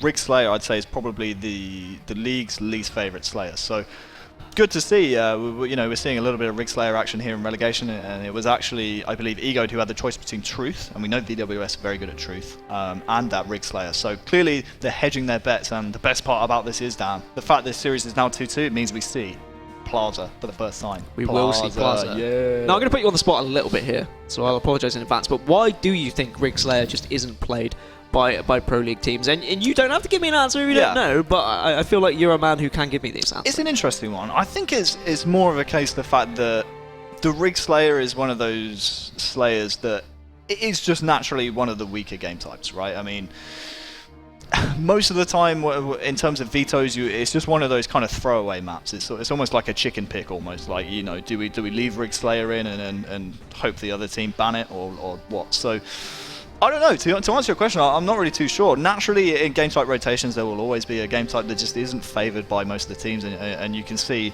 on Strongholds it's Empire, on Flag it's Stasis, and clearly on Slayer it's Rig as well. So naturally, in a map pool, that there's going to be 1 or 2 bad eggs, but most of the eggs are good. Yeah, I think it might be something to do with the spawns as well. I heard a few people saying one spawn is more favoured than the other, so when you do have those situations, people kind of just say, oh, well, we'll just leave that map. We don't want to have any sort of random element getting in the way of our game, but we will see Rig Slayer, and we will see if spawns are going to make a difference, as it is 2-2. If you are just joining us, this is the last game of the day. One of these teams will be going towards the Pro League. Will VwS secure their spot once again, or will Egoed be the second open team to make it into Pro League today? Slayer on the rig, 50 kills to win, and there are a few juicy weapons to play with. Absolutely. Of course, we do have the sniper as well as the plasma caster and the shotgun as well. So I saw there Riots is going to be the man on the VwS squad to pick up that shotgun, and it's actually going to be Quad to pick up the sniper for the Egoed side. 2 kills early on here for VwS, but Quad still alive with the sniper. We've seen it in the past. I don't know why players love taking the sniper around to this tower area. I mean, it's so exposed from so many different angles. Quad there will hit the shot there on Lunny, and it's nice to see Quad rotating the sniper away. Lovely shot there on Chalky. All of a sudden, they were down 3-1. Now they're up 5-3. Complete turnaround there for the Egoed squad. I was going to say, why are you running away from your team with the sniper? But if you can hit shots like that, then be my guest. You can go anywhere you want in the map. He had actually lined up that no-scope there, but now 6-4 as Quad is just holding down this carbine area, and he does have the support from his team this time. Yeah, it's really good to see actually that kind of bodyguard system. We see Pulse Gaming do it quite a lot. The famous one is obviously SLG on Plaza with Kali just backing him up right there. Quad actually had Zer as his bodyguard, and Zer with that plasma caster can do so much damage, but Ramirez there trying to be a sneaky beaver will put damage down, and this is just going to confuse a few of the Egoed players. This is going to free up a couple more of the VwS players to push up, but Riots will go down. Zer actually with a triple. I believe he has this camouflage as well as the shotgun, so 10-6 the score, and all the goodies going in favor pretty much right now in favor of Egoed. Look at this positioning as well from Zer. He can just drop down like Spider-Man, but unfortunately the player sussed it out. He had a bit of a spidey sense about himself and said, no, Zer, you will not get that shotgun kill. It's those kind of plays that Sims would call nerdy plays, but I think those positions are really important. You need to know exactly where you can or can't get on the map, as Riots picks up a grenade kill onto Zer, and VwS are starting to push around. They are pincering here at Carbine side. He whips out the shotgun for the triple kill, looks for the overkill, but no one in sight. But once again, Riots using that shotgun actually decides to get rid of all the ammo and pick up a plasma caster instead. Yeah, almost burning that in the end. I think we've seen more triples today than we have throughout the entire Pro League season, Dan. We've seen so many triples. It seems like every single game we see someone get a triple. So teams and players really turning up here to relegation. Down by 5 now are VwS, and with Quad with this actually has the plasma caster, is full, and we know how much damage it can do. There we go, Ramirez, goodbye my friend. We know how much Ramirez loves to use this weapon, but he's shut down by his friend, the plasma caster. And Quad, with his team with currently a 6-kill lead, they're looking pretty good here on Rig Slayer, and you have to remember as well, they were down 2-1 in this series. If Egoed were able to go up 3-2, this would be just an absolute Cinderella story. Well, we asked, do they have the stamina? And at the moment, we're being answered, yes, they do. And I really think the next sniper rifle will make a huge difference in this game.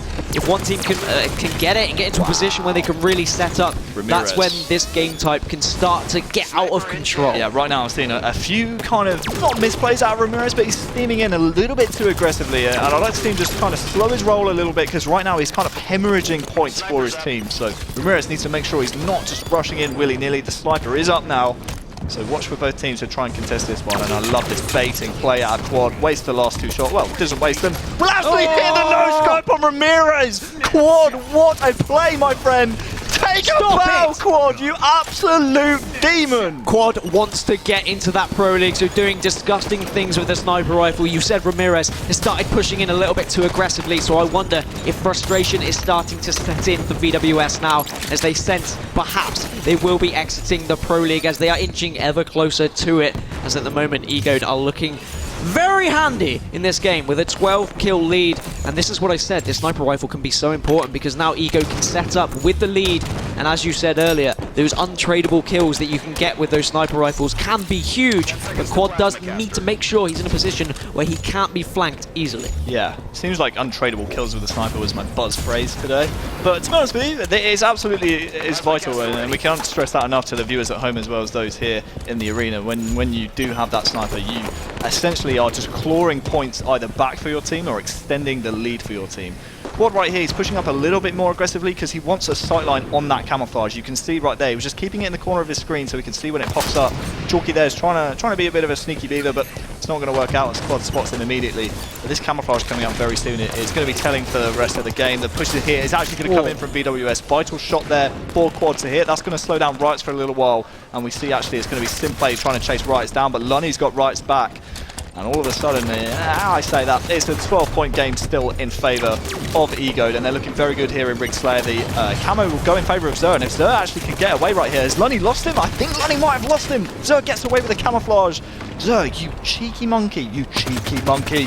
Oh my word, what am I seeing? You're seeing a cheeky monkey, that's what he's seeing. He isn't able to pick up the kill though, as he is just going to go back to bottom mid. He's going to find his way around, see if he can get behind the VwS members so he can start to pick up a few kills here with the camouflage. Storm rifle in hand as well. Such a disgusting combo. He sees a Ramir. Is that Riot? He's going to just backsmack him or shoot him or something as Riot picks up the kill onto Morg. He probably shouldn't have been able to get that kill if Zer had just reacted a little bit quicker, but now a 10 kill lead for Ego. So VwS, they are starting to bring this back ever so slowly, but Ego are in still a phenomenal position, and perhaps that next sniper rifle that comes up might be the chance for VwS to get back in the game, Harry. Yeah, I'm going to use that buzz phrase again. Untradeable kills. That's what VwS need right now if they're going to get themselves back into this game, and that sniper is the perfect weapon to do so. But right now, Simplay is pushing the pace. He really is. Him and Quad have been really standout performers in this series so far for Ego. Very happy with what I've seen. And at the moment, it seems like the game's just kind of slowed down momentarily as both teams are just kind of gathering their thoughts. Lunny will take down Morgan, will trade with Quad as well. So that's 1 point back in favor of Lunny, and with Ramirez getting a kill as well, that's going to be huge for them getting back into this game. But Zer takes Rami to Pound Town and restores the margin, and then some. Gets the double kill, looks across to Riot with triple. Riot does have a plasma caster, but Zer is managed to dip, duck, and dive around all of those bullets. Finds a sniper rifle on the floor as well. Still a 10 kill lead for Ego as he just looks to battle rifle this player here who's stuck here at Carbine. But yes, Chalky finally goes down, and just 9 more kills needed for Ego to go 3-2 up in this series. And I know you spoke about the buzz phrase of how important the sniper rifle kills and they're untradeable, but honestly, Ego have been the ones that have got that sniper rifle. They've got those kills. They've made them untradeable. We haven't seen any kind of sniper control from VwS this game, as once again, Quad is just hitting ridiculous shots. Yeah, shout out to the Ogre Twitch there as well. So Quad obviously just keeping his aim warm right here, and you can see it's doing him wonders. He seems to be hitting almost every sniper shot he fires. Now, as I say that, he misses too, so probably shouldn't have said that. Sorry, Quad, I might have cursed you there, my friend, but you can stay alive right here, hit one of these shots, that would be fantastic, but he misses another 2. Wow, I really cursed him, didn't I? My bad. Down by 8 now are VwS. Let's swap over to the VwS side. Let's see what Ramirez is up to.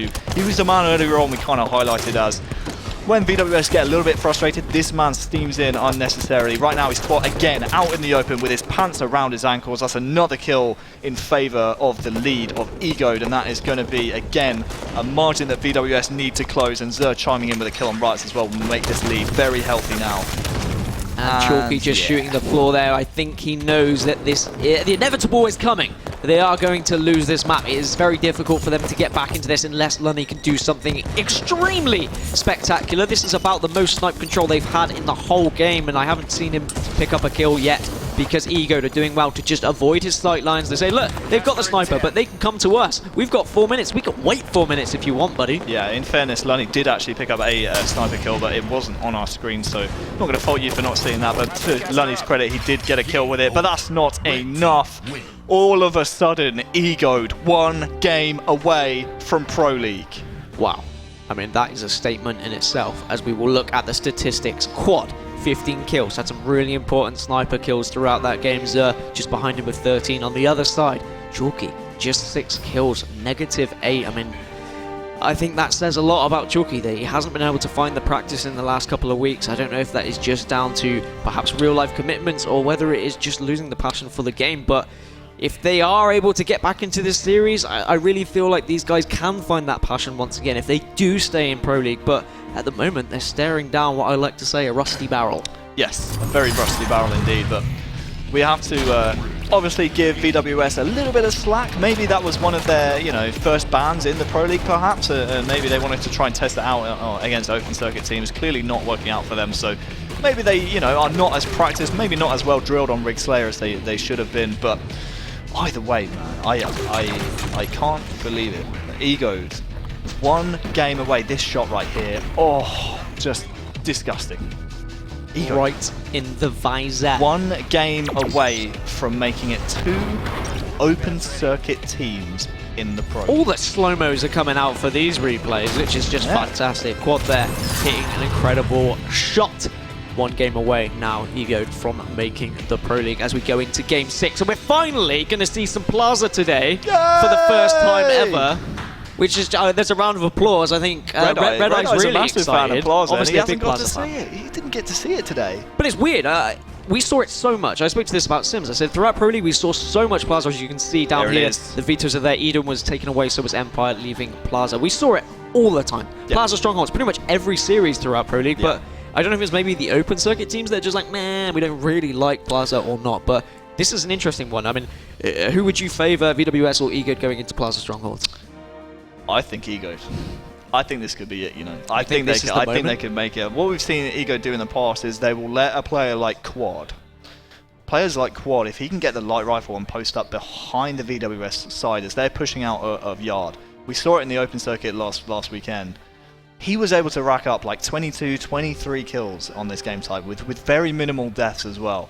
VwS need to be very, very careful they don't let Quad do that, because if he can rack up kills, a lot of people say, oh, he's stat whoring, oh, he's getting pointless kills. He's not. There's no such thing as pointless kills in Strongholds, especially when you're putting players on that 7-second respawn.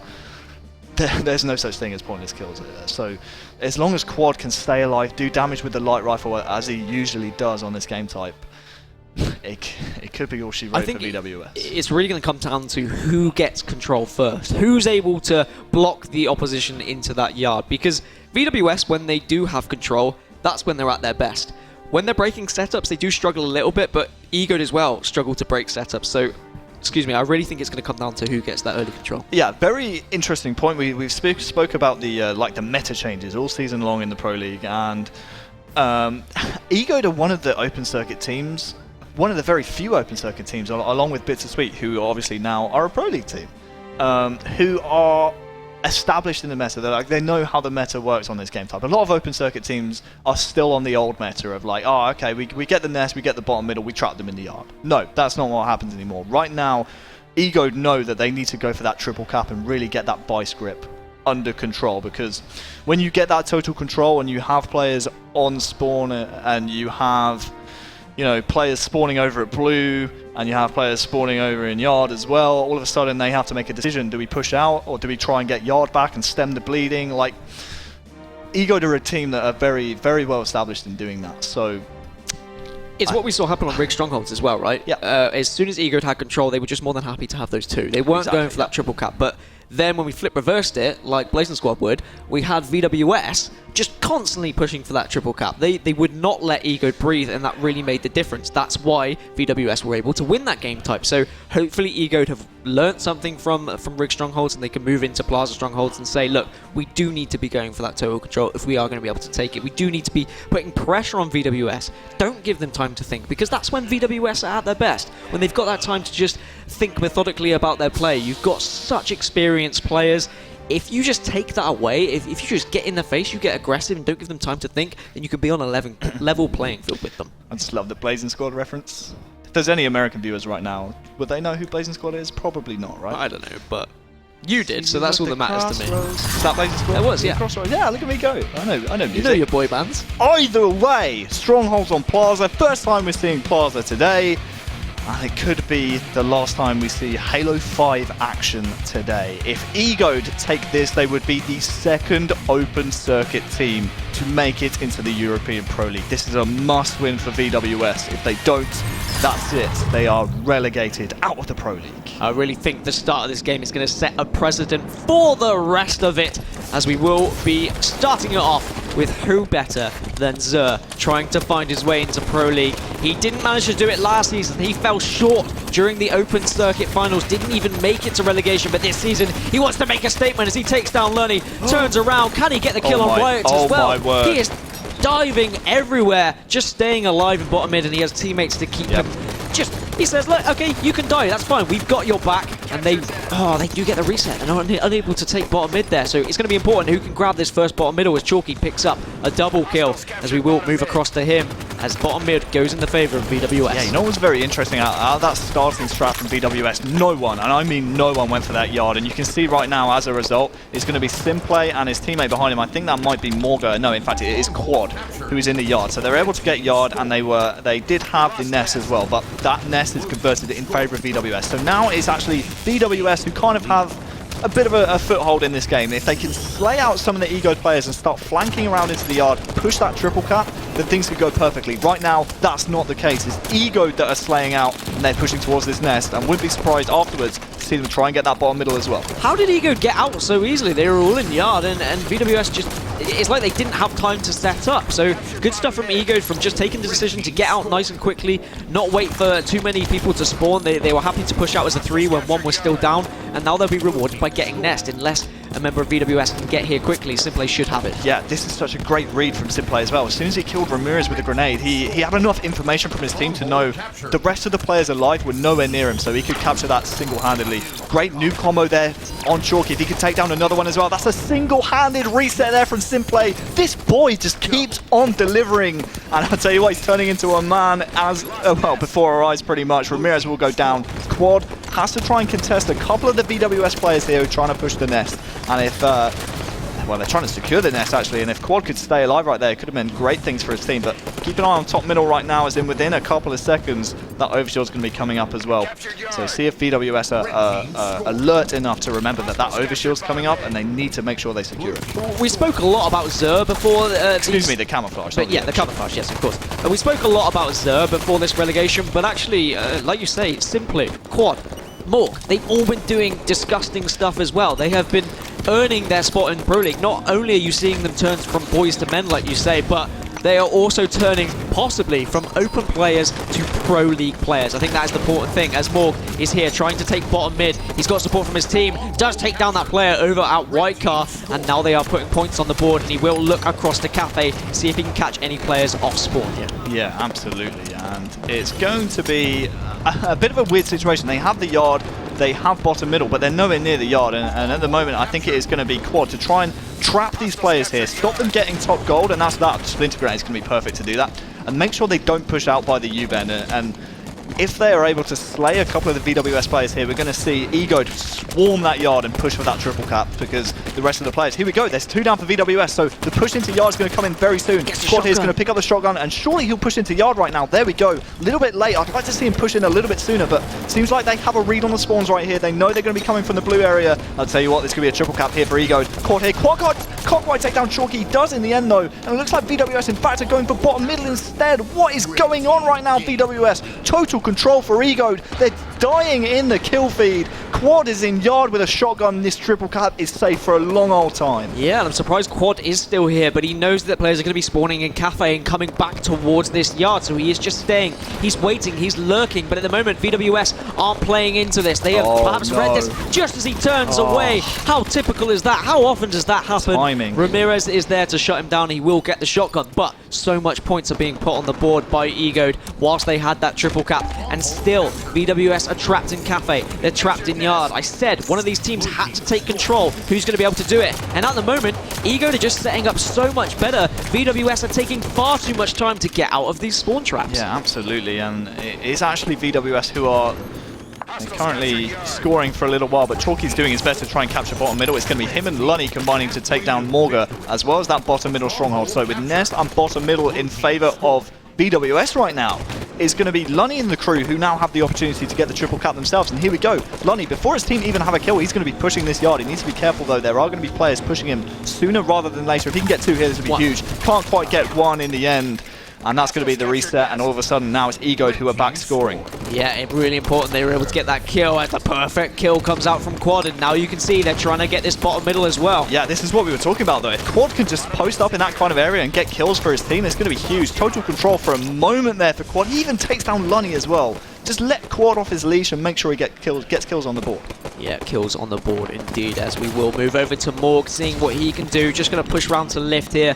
He does sense that there is a player in Nest, because you can see the timer is ticking down. Catches Ramirez off guard, uses the Splinter Grenade very effectively, gets the reset as well, and VwS still on the back foot as 3 players are down for them, so it's a 2v1 situation. Chalky, the last player alive. They're spawning over in Cafe, and Morg is going to make sure no one can get out of there easily, and I would assume his teammates are watching every other angle. Yeah, so a good important position here out of Morga, because a lot of players, when they spawn in kind of that blue kind of Cafe area, they have a choice. Do they push back to the yard and make sure they secure that, or do they try and flood over towards Nest? Morga there with the suppressive shots basically forces VwS's hand. They have to push back towards that yard. So great suppressive fire there out of Morga. Very happy with what I've seen. At 73 to 37 right now. Oh, I tell you what, VwS, they're so close to going out of Pro League. Ego, they're doing this right now, down 75 to 37. This is a great lead, and they don't even look pressured at all by VwS. VwS just taking too long to push out. Finally, they get a couple of kills, so this is the moment where they might be able to flip this game on its head, get some control of their own, but at one point when Ego was stuck in yard, they were out straight away. They fired out of yard. They didn't get VwS that time to set up, as triple cap will come into effect for VwS, so perhaps this is the moment in the game where they are able to turn it on their head. Like I say, as Chalky is caught out here at bottom mid and simply is going to try and take this one. He's got a couple of teammates there to support him. Bottom mid taken early on. Good from Ego, but now they need to be careful. They're not going to get pincered from every angle as Lunny gets the perfect kill.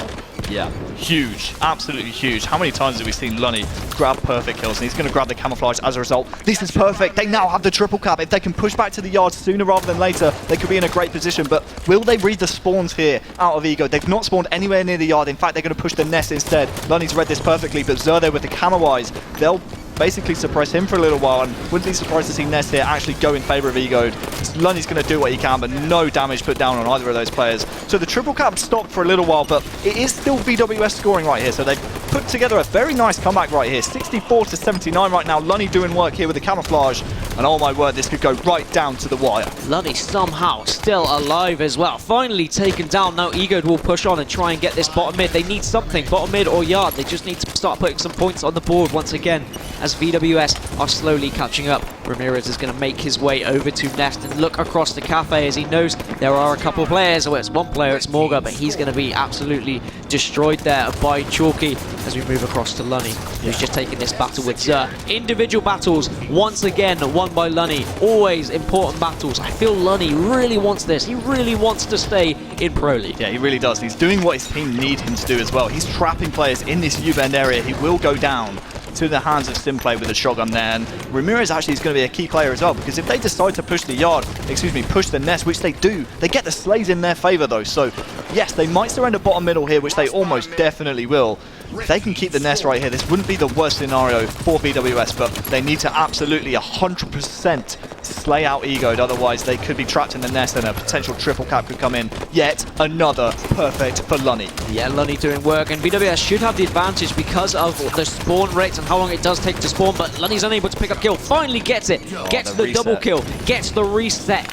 It will be reset in front of him, sorry, so he's unable to secure that one. Will take another assault rifle fight. Chalky's grenade comes in to save him, and just 8 points now needed for Ego. Oh my word. VwS do secure this bottom mid. They are not giving up without a fight. Yep, Lunny's going huge right now, and in fact a triple cap could be in the works as well. I believe that is going to be Riot's here. No, it's not. It's going to be, in fact, I think that was Ramirez there over in the yard. So now total control in favor of VwS. This is do or die time here for Ego. It's 92 to 87, make it 89 now thanks to total control. VwS right back in this game. Now all of a sudden they have the upper hand. Riot's here is going to try and blow up the barrel. 2 kills, 3 kills in favor of VwS. That surely might even be the game. I think that is going to be, no, Chalky goes down. Is it going to be Ramirez? No, in fact it's going to be Lunny in the end to finally capture the yard, and total control at the end of the game here for VwS. That is it. We're going to another game 7. Well, we finally saw Plaza Strongholds, and it did not disappoint. 3-3, game 7. We're here again, Harry. What a game. I thought that Ego had it, but VwS, I was saying they were taking too long to push out of yard, but credit to them. They picked their moment when they did get control of the map. They locked it down. Lunny, 24 kills. Simplay not too far behind him with 22, but geez Louise. Lunny, my friend. What a way to turn up in game 6 exactly when his team needed it. Wow. This is the series that just keeps on giving, man. 2 game 7s out of these 2 teams so far today. And over the past week, how many game 7s have we seen Egoed in? Is this their 4th game 7 that we've seen them? If you include Open Circuit Final as well, I believe they went to a couple of game 7s during those Open Circuit Finals. So it's certainly that they are familiar with these Game 7s. Yeah, they most certainly are, and I want to know what the final game type is. I know what it is. I want to know. Tell me. I know what it is. It's Truth Slayer again. Oh. It's what we had when we had this original game between these two. It was Truth Slayer as Game 7 and Ego were able to take that one, but now we have the repeat. VwS, can they answer back and get a Truth Slayer of their own? You can see the vetoes are on your screen now. Regret and Rig were already played. Colosseum was taken away by Ego, Eden taken away by VwS, and Plaza banned by Ego, unsurprisingly getting rid of Plaza as they have been all day long, leaving us with Truth Slayer to finish off. What a fantastic day. Dan, I said it before and I'll say it again. You can't write this stuff. Game 7 for a spot in the Pro League. You can't write this stuff down. Who do you think's going to take it? Gut feeling. Go. Gut feeling, Egoed. Oh, but you said that about Plaza Stronghold as well. But okay, it's a Slayer. If we look at across the results from both series, Slayers for Ego have obviously gone in their favour, I think 5 out of 6 times. So they are definitely the favourites for me. If you have just joined us, this is the last game of the day. One of these teams will be securing a spot in Pro League. Ego went 1-0 up, but then VwS responded, taking a 2-1 advantage. Ego then came back and going 3-2 up, but we just saw VwS take a close Plaza Stronghold, 100-92, to tie it up 3-3, to take us to a Game 7. It's what it deserves. It's Slayer on Truth. It's Game 7. I'm hyped. Harry's hyped. If we had a crowd, they'd probably be hyped. We do have a few players, but I think they are practicing ready for tomorrow. Oh, Harry, who do you want to start things off? I honestly want to start things off with Simplay. I think he's been a little bit underrated here for the Egoed squad. Guys, please tweet the stream. Game 7 for a spot in the Pro League. This is for all the marbles. The second time these two teams have met today. The second Game 7 we're going to be playing. And it is actually going to be VwS starting very strong. 3 kills on the board, 2 of which from Chalky. Yeah, I hate to remind you what happened. The last time these guys faced off on Truth Slayer, Ego actually went maybe 5, 6, 7-0 up. They had a 30 kill advantage, and then actually a VwS player did leave. Whether it was rage, whether it was a disconnect, I don't know. I don't want to speculate, but we're on to this game now. As VwS are responding, they have a nice early lead of their own. They've got top mid control. Chalky is laying down shots with his pistol, throws the plasma grenade, doesn't actually get the stick though, and he will eventually go down to the pistol as he is top mid. Morg now trying to get control of this pink tower. Just the 1 kill game as well. So great stuff there out of Ego to make sure they, you know, try and get themselves back in the game. They did go down, what was it, 4-1 or something? Lunny here, huge fight. He will win it against Quad as well. I was about to say, fantastic job out of Ego to get themselves back in the game, but still he pushes out like that from Morga, we saw on our point of view. He absolutely can't do that at this stage. This is a Game 7. This is your Pro League life. Potentially, well, essentially on the line. They could be a Pro League team after this one game, but Zur caught with his pants around his ankles once again. Will go down to the hands of Lunny. And Lunny's the type of player you absolutely want in a game 7, because a Game 5, Game 3, Game 7, whatever it is, this man is always going to hit shots, and you can rely on it from him. His shot is just so dominant. Honestly, from watching him, you can really tell he wants this. You can just tell from the way he's playing, the way he wants to survive, the shots he's putting in. He wants to stay in Pro League, but Ego are definitely going to want to do something about that, as Morgan is going to push out once again, but will actually get the kill onto Lunny this time. Ego will now gain the lead. They have a sword in their control as well, as he's just going to try and get control of this pink tower with his teammates. Yeah, important that he does so as well, because the camouflage coming up very soon. We see the fuel rods already up at top middle, but VwS, I don't think they realise this. In fact, it's going to be Riots. No, they're not even rotating around to this pink side, so let's make sure they keep eyes on his camouflage, because it's coming up very soon. And if...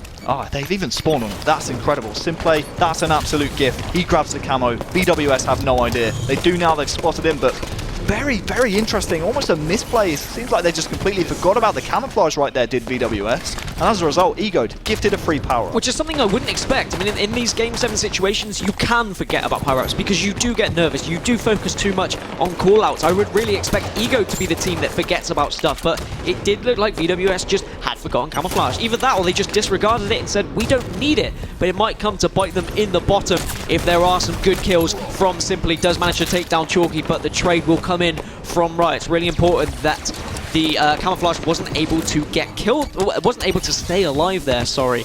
as we are on board with Zoo, who's just going to rain down some shots to top middle. Not able to finish off Riot just yet, but throws the Splinter Grenade just to try and catch him. Two members of VwS come storming in. A really important trade from Zur, as it is now just a one-kill game, but Lonnie does have a sword. Yeah, isn't it just neck and neck here? Game 7, and oh my word, just a one-kill game. Player left, so looks as if we had a bit of a disconnect there. It was just a one-kill lead at the time of the unfortunate disconnect there, so we'll obviously get an admin rolling and come back.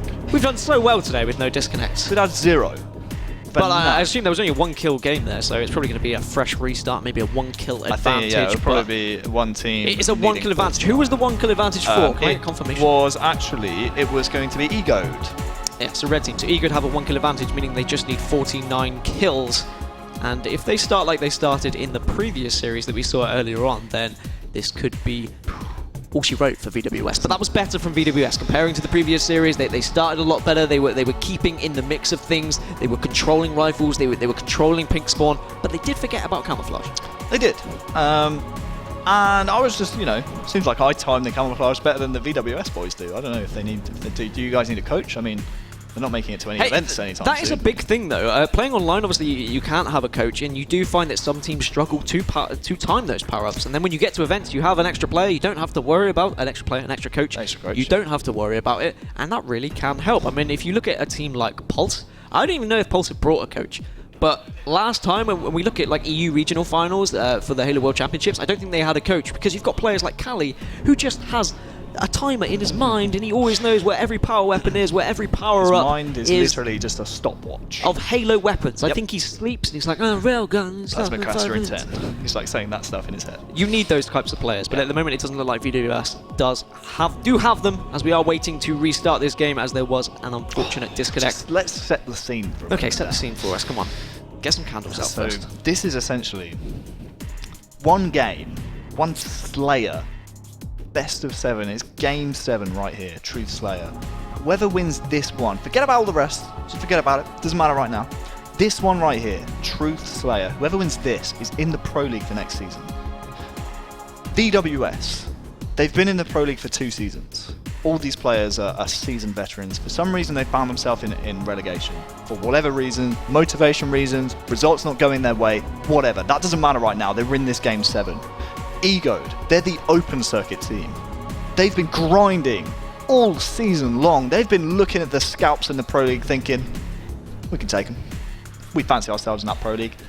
This right here, this is their chance. Thanks production, just taking it away. Get rid of it. That right there, the Truth Slayer that was there, is their chance. It is their chance, indeed. And I like what you said. It doesn't matter. The last games that we've had, the previous series that we've had, it means nothing. Zilch. All comes down to just 50 kills, or 49 kills if you are on the Egoed side.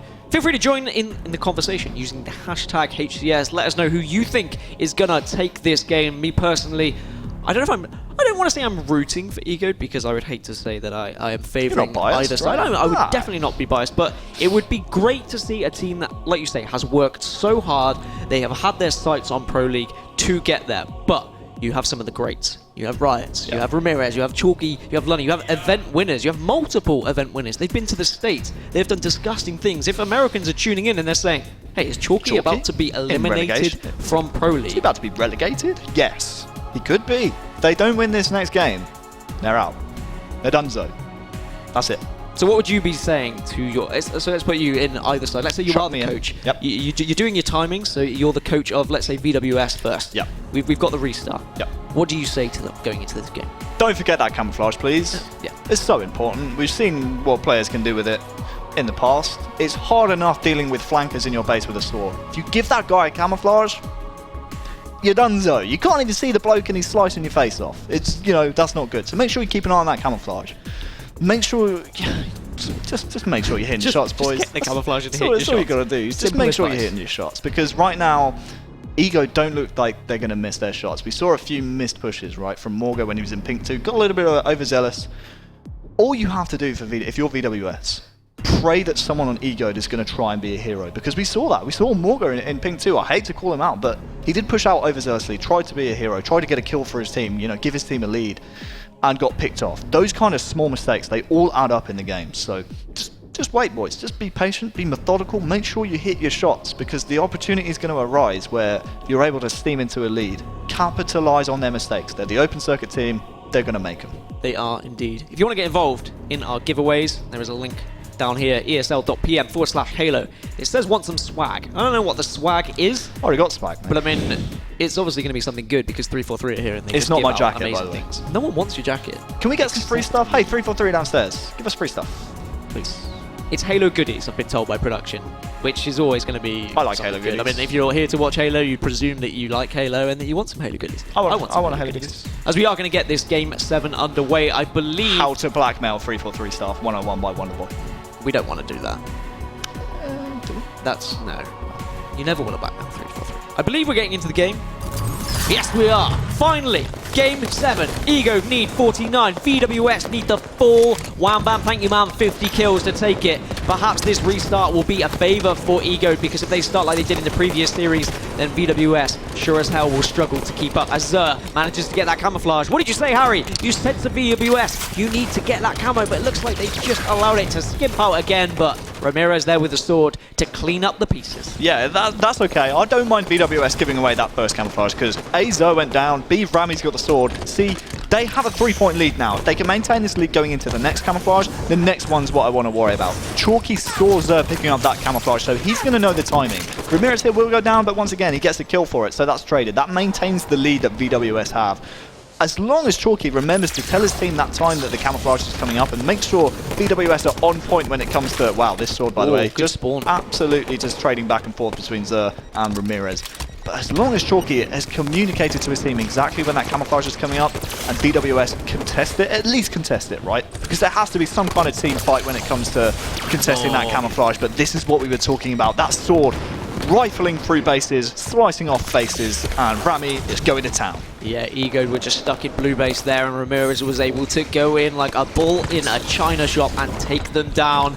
And now he is just looking for more. He can smell the blood. He sent someone at Carbine, but actually there is no one there. They were able to escape him. They were able to dance around and do some jumps to avoid his sword. But he will actually now take down Zer, and Ramirez is just on a rampage here, just taking down everything in his sights. No one can take him down. He is still surviving. You can see there is a player behind him trying to take him down, but now we have a 12-kill lead for VwS, and this is the game that VwS wanted. They weren't able to do this when they played each other in the previous series, but now perhaps this is their chance. Perhaps they can stay in Pro League if this continues. Yeah, that's a massive 12-point lead now in favour of VwS. The camouflage coming up soon as well, and we can already see Simplay here is in position in pink 2. He has control of this pink tower, but Riot's is there to contest him. But let's see if both teams actually remember this camouflage is coming up right now. The fuel rod's already up at top middle. Simply still contesting with P2. Looks like a player below him. I'm wondering who that is. That's going to be Zer. So back-to-back camouflages. Once again, VwS completely forgetting it's on the map. Why? Remember! But at the moment, they can afford to with such a lead like this, but it's whether Zer can do some real damage. He has camouflage, he has fuel rod cannon. He's able to pick off Riots with the battle rifle, and now he can push into this space with the fuel rod. Needs to be careful he doesn't get caught off guard, though. Lenny might catch him on the radar, which he does. Tries to ground pound him. No! Zer goes down despite having the fuel rod. Excellent stuff there from Lunny.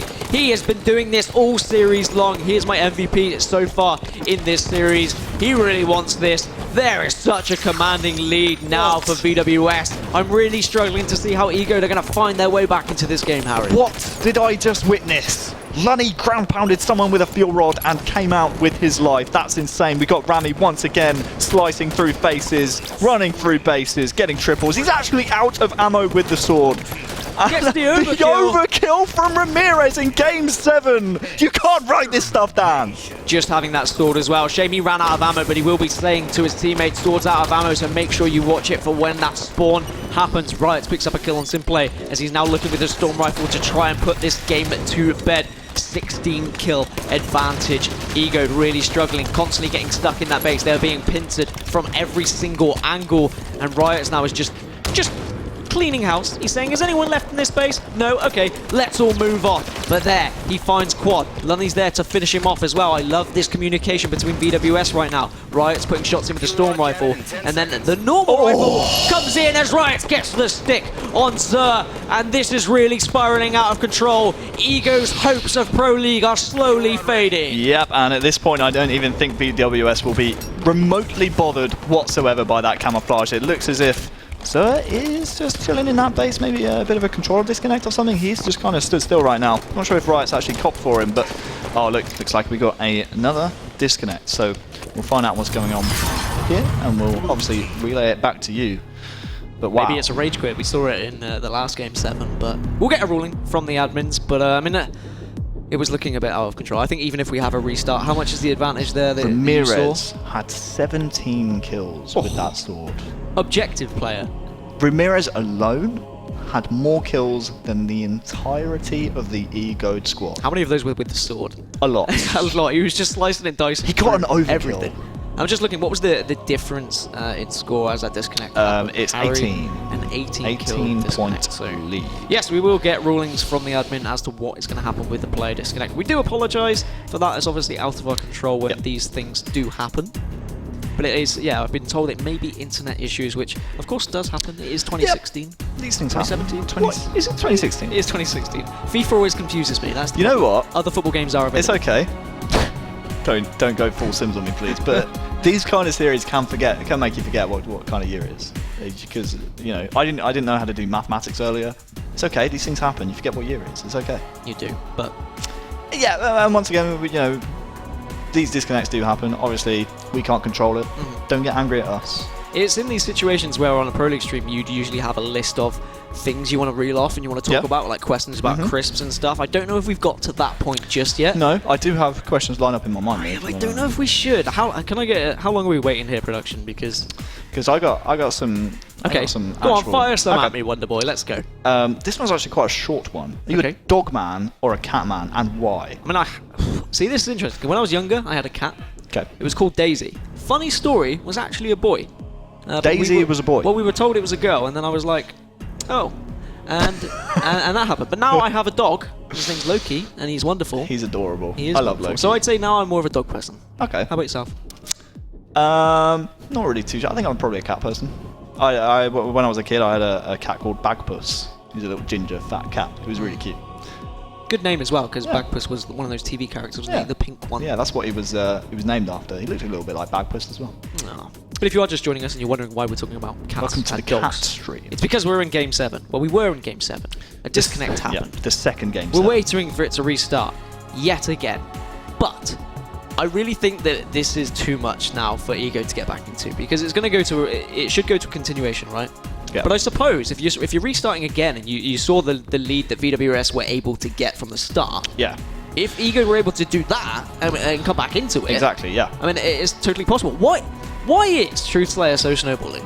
I'm doing it again. I'm going to ask you why it's so snowballing. Is it just because of those rifles spawning you just have the height advantage? I don't think we see it that much. Certainly not in the Pro League. I mean, most of the time we kind of see that 50 to 35, 50 to 40 scoreline. So it's not that snowbally. But when you get a team who really knows how to execute and know how to team fight, as VwS do, they always seem to come out on top in the team fights. And all of a sudden, within these team fights, a player goes down, and then 2 seconds later, a player goes down. As a result of that, those players are still kind of split apart from each other on the respawn. So it's not so much that Truth Slayer as a game type is snowbally. I think it's more due to the fact that during team fights, staggered spawns start to happen, and all of a sudden you're getting picked off one by one by those rifles in the tower and by the sword. We saw Ramirez doing absolute work with it. And because you're spawning so far apart from each other time-wise, you can't help each other, and there's nothing really you can do. So I suppose it is snowbally in a sense, but I don't know.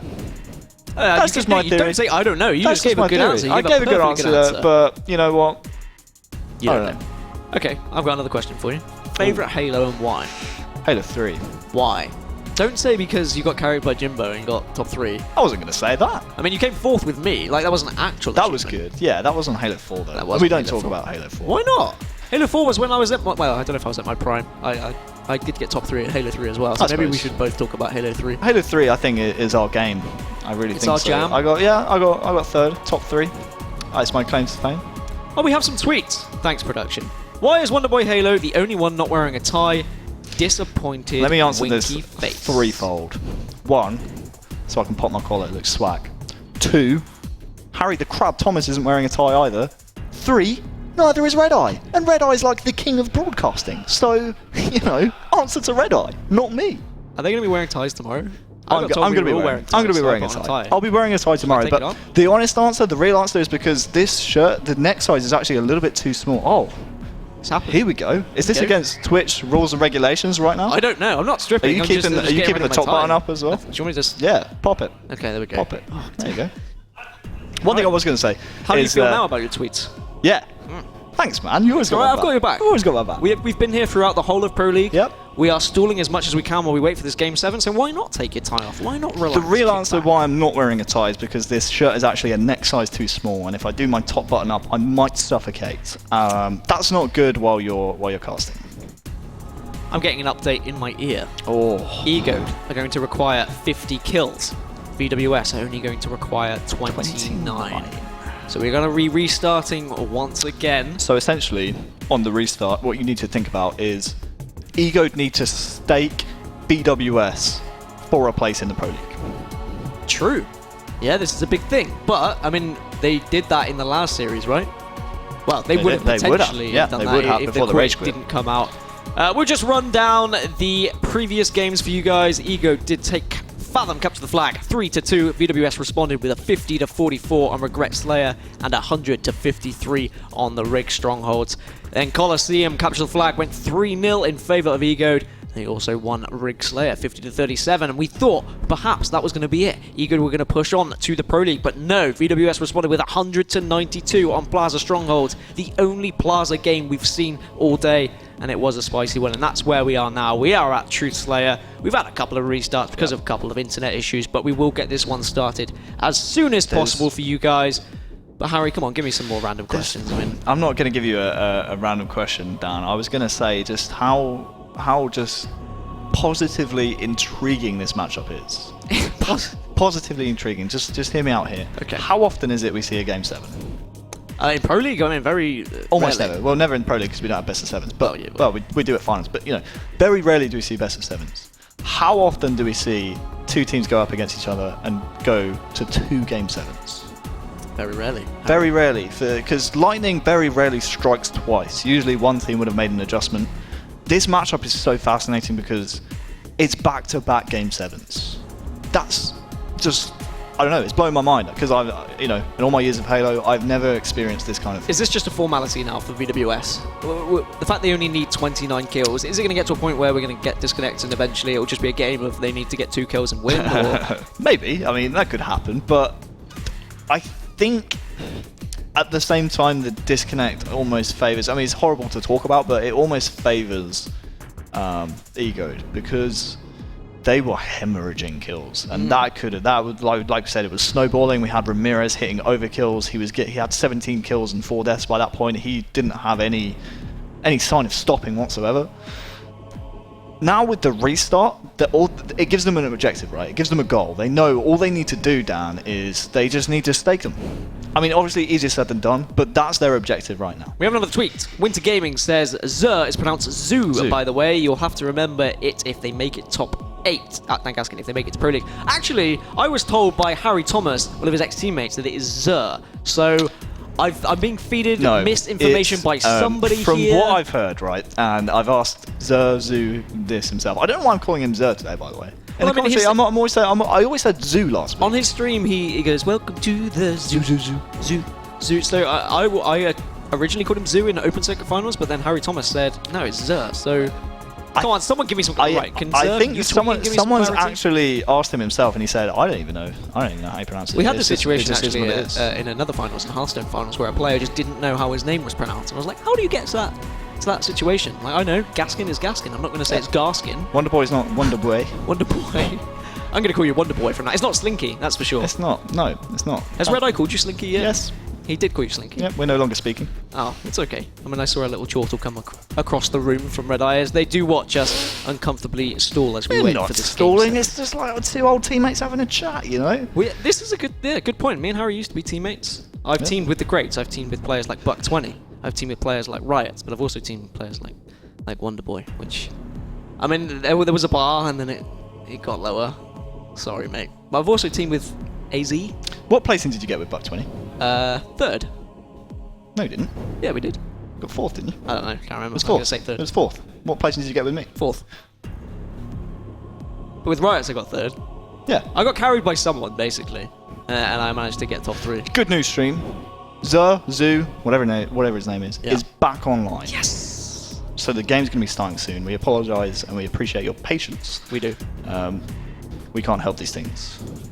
We'll get some more tweets. Just tweet us in. Use the hashtag HCS. Use that hashtag. Ask Join us the some questions. conversation. There's no point going to a break. So the Spartacat says, I love me some Pro League banter from the EU casters in the morning. Love you guys. Good start to my day. Love heart. Thank you very much. That's not a love heart. That's less than 3. It's not. You're saying there's less than 3 in. casters he likes. It's always great to hear that you guys lovely. enjoy the stream. We're so close to the end of the day. It's gone flawlessly. We've had such good games. We've had no disconnects. And then, of course, it would be the situation where Game 7 between VwS and Egode comes down to waiting like this. So, talking about the possibilities of the results of this game, right? So, obviously we already have Bittersweet. Congratulations to them, by the way. They're already in the Pro League. A first open circuit team across North America and Europe to break it into the Pro League. So, congratulations to them. I almost feel like it would almost put, not so much a downer, but it wouldn't be as special if Egode were to make it in. And that's no disrespect to them, and I'm not being biased or anything. We're hearing the lobby has just gone live, so we'll be in the game very, very soon. Sorry. But what I was saying was that if Egode would make it into the Pro League as well, then all of a sudden we'd have 2 open circuit teams. And it's not as special, you know? I don't know. That's just me. I don't know if you feel the same. I don't know how you feel, Harry. I don't know how the players will feel, but I really want to do a mannequin challenge this weekend. I'd love a European Pro League mannequin Should we challenge do one on stream? after What would finals. your position be? I don't know. I can't dab apparently. I think I would have to be on the caster desk. I'd have to be doing something like this. Looking really analytical Or yeah, like or worried. Yeah. I can't keep my I'd hands love it straight. if You we see got my the hand whole wobbling? arena. We had the players playing. We did a mannequin challenge. I think that'd be great. Did you see the 3-4-3 mannequin challenge? I did actually, yeah. And Bravo was there. Bravo was table tennis. Table Shout out tennis. to Bravo. But, didn't we have Ellen as well? We were on the floor with like the gun thing. You know, the toy gun. What was it? What are they called? Like the Nerf guns. Yeah, Nerf gun. That'll work. That's Yeah, what I got confirmation in my ear. Production. Yeah, it's Nerf. Production. Production taking care of us. Of course they are. We And love it is Relegation Saturday. Tomorrow we do have Championship Sunday where you've got to make sure you tune in at twitch.tv/Halo where the top 4 Pro League teams from the season will be competing for that first place, for that trophy, and I think it's a share of something like $67,000. I mean, I don't know the precise number, but it's something around that number. It's a lot of moolah. It is a lot of money. Or at least for playing video games anyway. That's great. So, So, I'm getting confirmation. It is 33 needed for VwS, not 29, as we are getting this game underway. We are going to be jumping into Truth Slayer for the 3rd time, and hopefully the 3rd and final time. Who's going to make it into Pro League? Is it going to be VwS? Is it going to be Egode? Find out now as we go into Truth Slayer. There we go! we're finally back in the game! Congratulations to both of the teams for starting the game. Either way, it is going to be, as you see on your screens, Egode, they need 50, VwS need 33. Ramirez once again grabbing that sword off the start, but great job out of Simplay. They identified Ramirez was one of those players who was really causing them a lot of havoc. Chalky will be gifted that camouflage. Strange to see actually VwS grab a camouflage. I honestly forgot what that looked like, but good for them for identifying Ramirez. You know, he had the sword last game. He had 17 kills before the restart.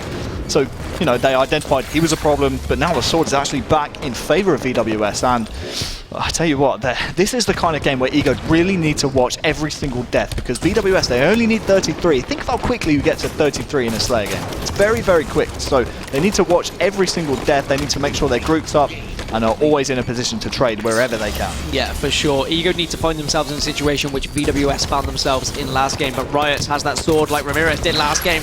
Will swipe down quad, and a 7-5 lead nice and early on. And that'll mean there is not much kills left needed for VwS. Like I said, 33, it does come up extremely quickly, as Riot's is just going to wait around in this red base, see if anyone's going to come to him before he darts out, starts Ramboing it and searching for these players. You often find yourself, when you do have a sword in your back pocket, you feel untouchable, but you've got to remember, you do die just as quickly as everyone else, but you just run a little bit faster. Yeah, you run that a little bit faster, and you know, we've seen certain players in the past really put them to good use. I mean, on Capture the Flag especially, I know 2 Foxy, Respectful, Moes, those kind of players on Fabi, of course no disrespect to Jimbo as well, but we haven't really seen too much sword play out of them. They are, you know, perfect players to use the sword on Truth, especially on Capture the Flag, because they, you know, they know the angles they can take, they know the routes they can make, how much damage they can take before they get back into cover, etc. So yeah, the sword are a really important weapon on Truth, and just as, excuse me, VwS are about to tick up to this 13-point mark, that means they're only going to need 20 kills now left in the game. Yeah, and they just need to trade 1 for 1. I think that's what's important for VwS, is that if they just stick together, they will win this game. They shouldn't be able to let EGOD get out of control with this one, because EGOD haven't been able to get top mid. They haven't been able to get the control and lock VwS down in the base, and again, Ramirez has the sword. The sword, he does go down, so the sword will be available, but VwS always seem to find themselves with the sword. Railgun is in the hand of Riot, but Morg is going to take him down with his pistol and clamber up to P3 here. See if he can find anyone down below. Several players at P1 and P3. He needs to be careful as he's getting charged here by Ramirez. And Ramirez does find the kill, but simply is there to respond. Lunny with the camouflage. This is important. They need the camouflage. They need those kills, but VwS are edging closer and closer to that Pro League spot, Harry. This is so weird. VwS with back-to-back camouflages. I never thought I'd see the day. Lunny, he has a great position. He has a great chance here to take down the player top middle. That's going to be quad going down. That fuel rod is actually still up from almost a minute ago now. So that fuel rod being up for almost a minute. I think they're just waiting on Lunny to grab that one, just as he does. So 3-point lead, but to be honest with you, the lead really doesn't matter right now. EGOD need to get their stuff together incredibly soon, because you can see that bottom right-hand corner of your screen, they've got 21 already. They only need 33, so only 12 kills needed now for VwS, and they will be back in the Pro League. Yeah, they are essentially winning 38-18 at the moment, so a 20-kill lead for them in theory. And Lunny has a railgun to play with as well. Not a railgun, sorry, a fuel rod to play with, and will take down Simply. And this should be a formality to VwS. I do not see how they are going to give this one away, to be honest, because EGOD just can't find any control, as Lunny is going to thrust to top mid. He's going to try and rain some shots down on players spawning there over at the red base. You can see they are stuck. They cannot escape. And now VwS are going to swarm in like piranhas to finish off every single kill that they see. Lunny picks up the double. Can he find the triple? No, he can't. He misses. Actually gets it from the death. And this is, honestly, as VwS come within 4, Chalky recognises that. He's happy, he's spinning around. Nice to see players show a little bit of personality. He'll be taken out by Morgan there. But isn't this just absolutely heartbreaking? Only 3 kills needed now for VwS, and once again it's going to be Xur. So close, yet so far from the Pro League. Yeah, they really have to slow this one down now if they want any chance of getting back into it.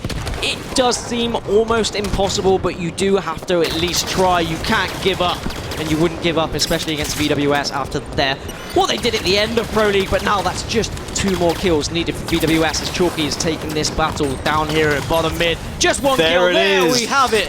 VwS will be securing their spot in Pro League. EGOD fought hard, but there will not be a change of the guard in this situation. Congratulations to VwS, commiserations to EGOD, but welcome back, VwS to Pro League. Welcome back, VwS indeed. 33-24 the final score. Effectively 50-24 if you want to look at it that way, but not really, because, you know, EGOD had a few kills here and there. Lonnie, just the 4 deaths from him. Great stuff. Ramirez, 11 kills. Not the most in the game. That was actually Simple on the EGOD side, but it doesn't matter at this point. They got to Game 7. They already won 1 against VwS, but VwS won the Game 7 that mattered.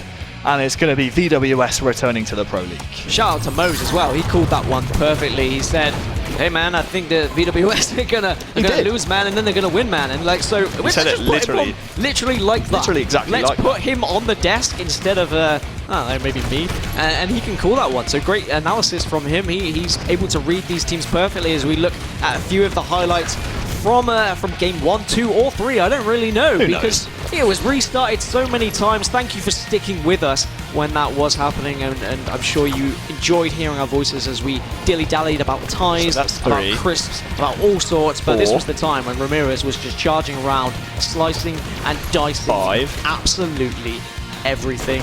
VwS This was it, right secure here. their spot in Pro League. Check out that ground pound. Wow.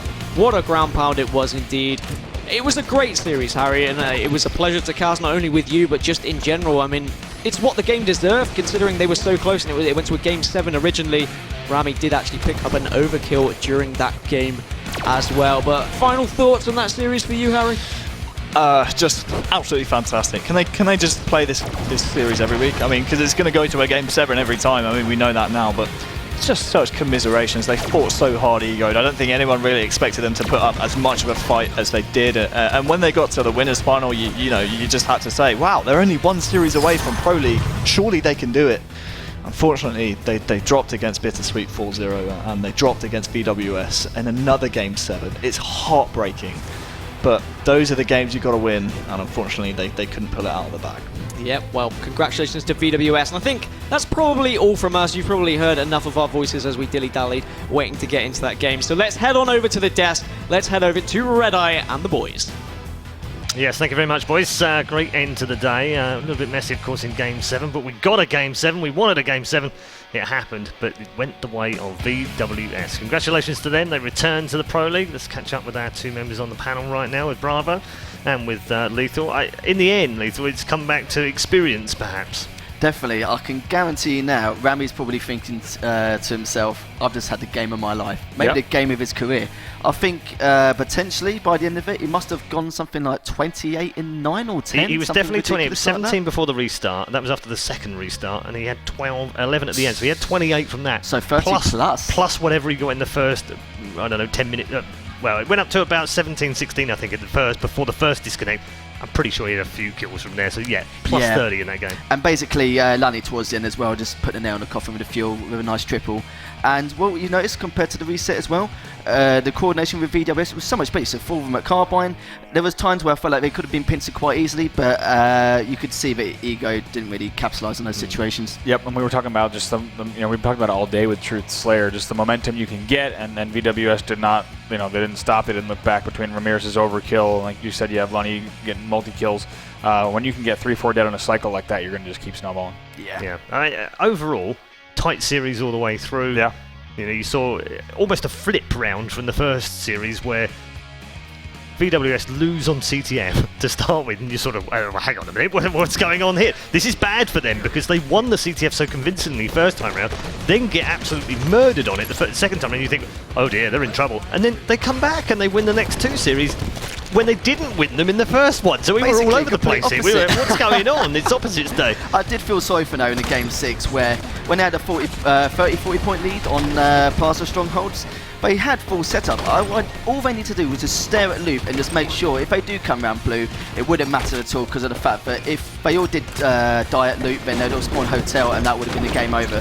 But I think Andy made the point that in Plaza Stronghold that VwS needed to start well, and they did, and it was 26-10 in that particular game. Then they lost it. It was a triple hold by Ego, and they stretched their lead to 49-29. When they look back at that game, do you think they're going to be looking at it and going, wow, guys, we were 8 points away from playing in the Pro League? Yeah, I think they're going to look back at that. I think, the dangers of going back and looking at films of games that you lose, is that you're going to see moments like that, and you can't dwell on them, right? Because there's so many moments throughout an entire series, especially a series like that, a 7-game series that is grueling. I was watching it downstairs with a lot of the guys who are going to be playing tomorrow.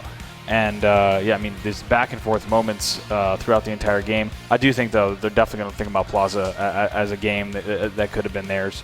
But I think both teams, had VwS lost that game, they'd be thinking the same thing about other games in the series. You can imagine what they could have been thinking before that game. Like, VwS must have thought, we lost this 40-10. Like, what can we do to bring this back? But it's like I said before, they correct their mistakes within hours, but that's what a pro team does. They fix the mistakes there and then and crack on afterwards. So, fantastic play by them. Let's check in with the bracket and show you exactly how things have ended today on Relegation Saturday. As you can see in the upper bracket all the way through it, 4-0-4-0, bittersweet. Not bittersweet for them, absolutely sweet as a nut. They are through to the Pro League, the first team to come out of the relegation from the open circuit and join the Elite. At the bottom half of the bracket, VwS taking on Prophecy early on. We saw very little from Prophecy, unfortunately. They have bowed out of Pro League. They lost 4-1 to VwS. And then finally, last game we just saw a 7-game thriller. VwS return back to the Pro League. Showed a lot of resilience today, Harry. Well, I'm not going to lie. Could have been easy for them rage quitting in the first game. You sort of think, why, this isn't going to work. This is going to be a bad day. This is the thing. When I saw that score, I thought they must be so demoralised, but I never count these guys out. Every time, I think I even mentioned halfway through, they always make a comeback no matter what the situation, and they proved it again. Yeah, they certainly did. Andy, your final thoughts on the day as a whole and the last series? Yeah, I don't think we could have asked for a better day of competitive Halo. I think, especially to kick off this weekend, the big series here going 7 games, several of them. Lots of teams making statements. I think Ego, while the results did not end in their favor, I think they have a lot that they proved today, and that I think we'll see a lot more from those players. And I think they have a lot.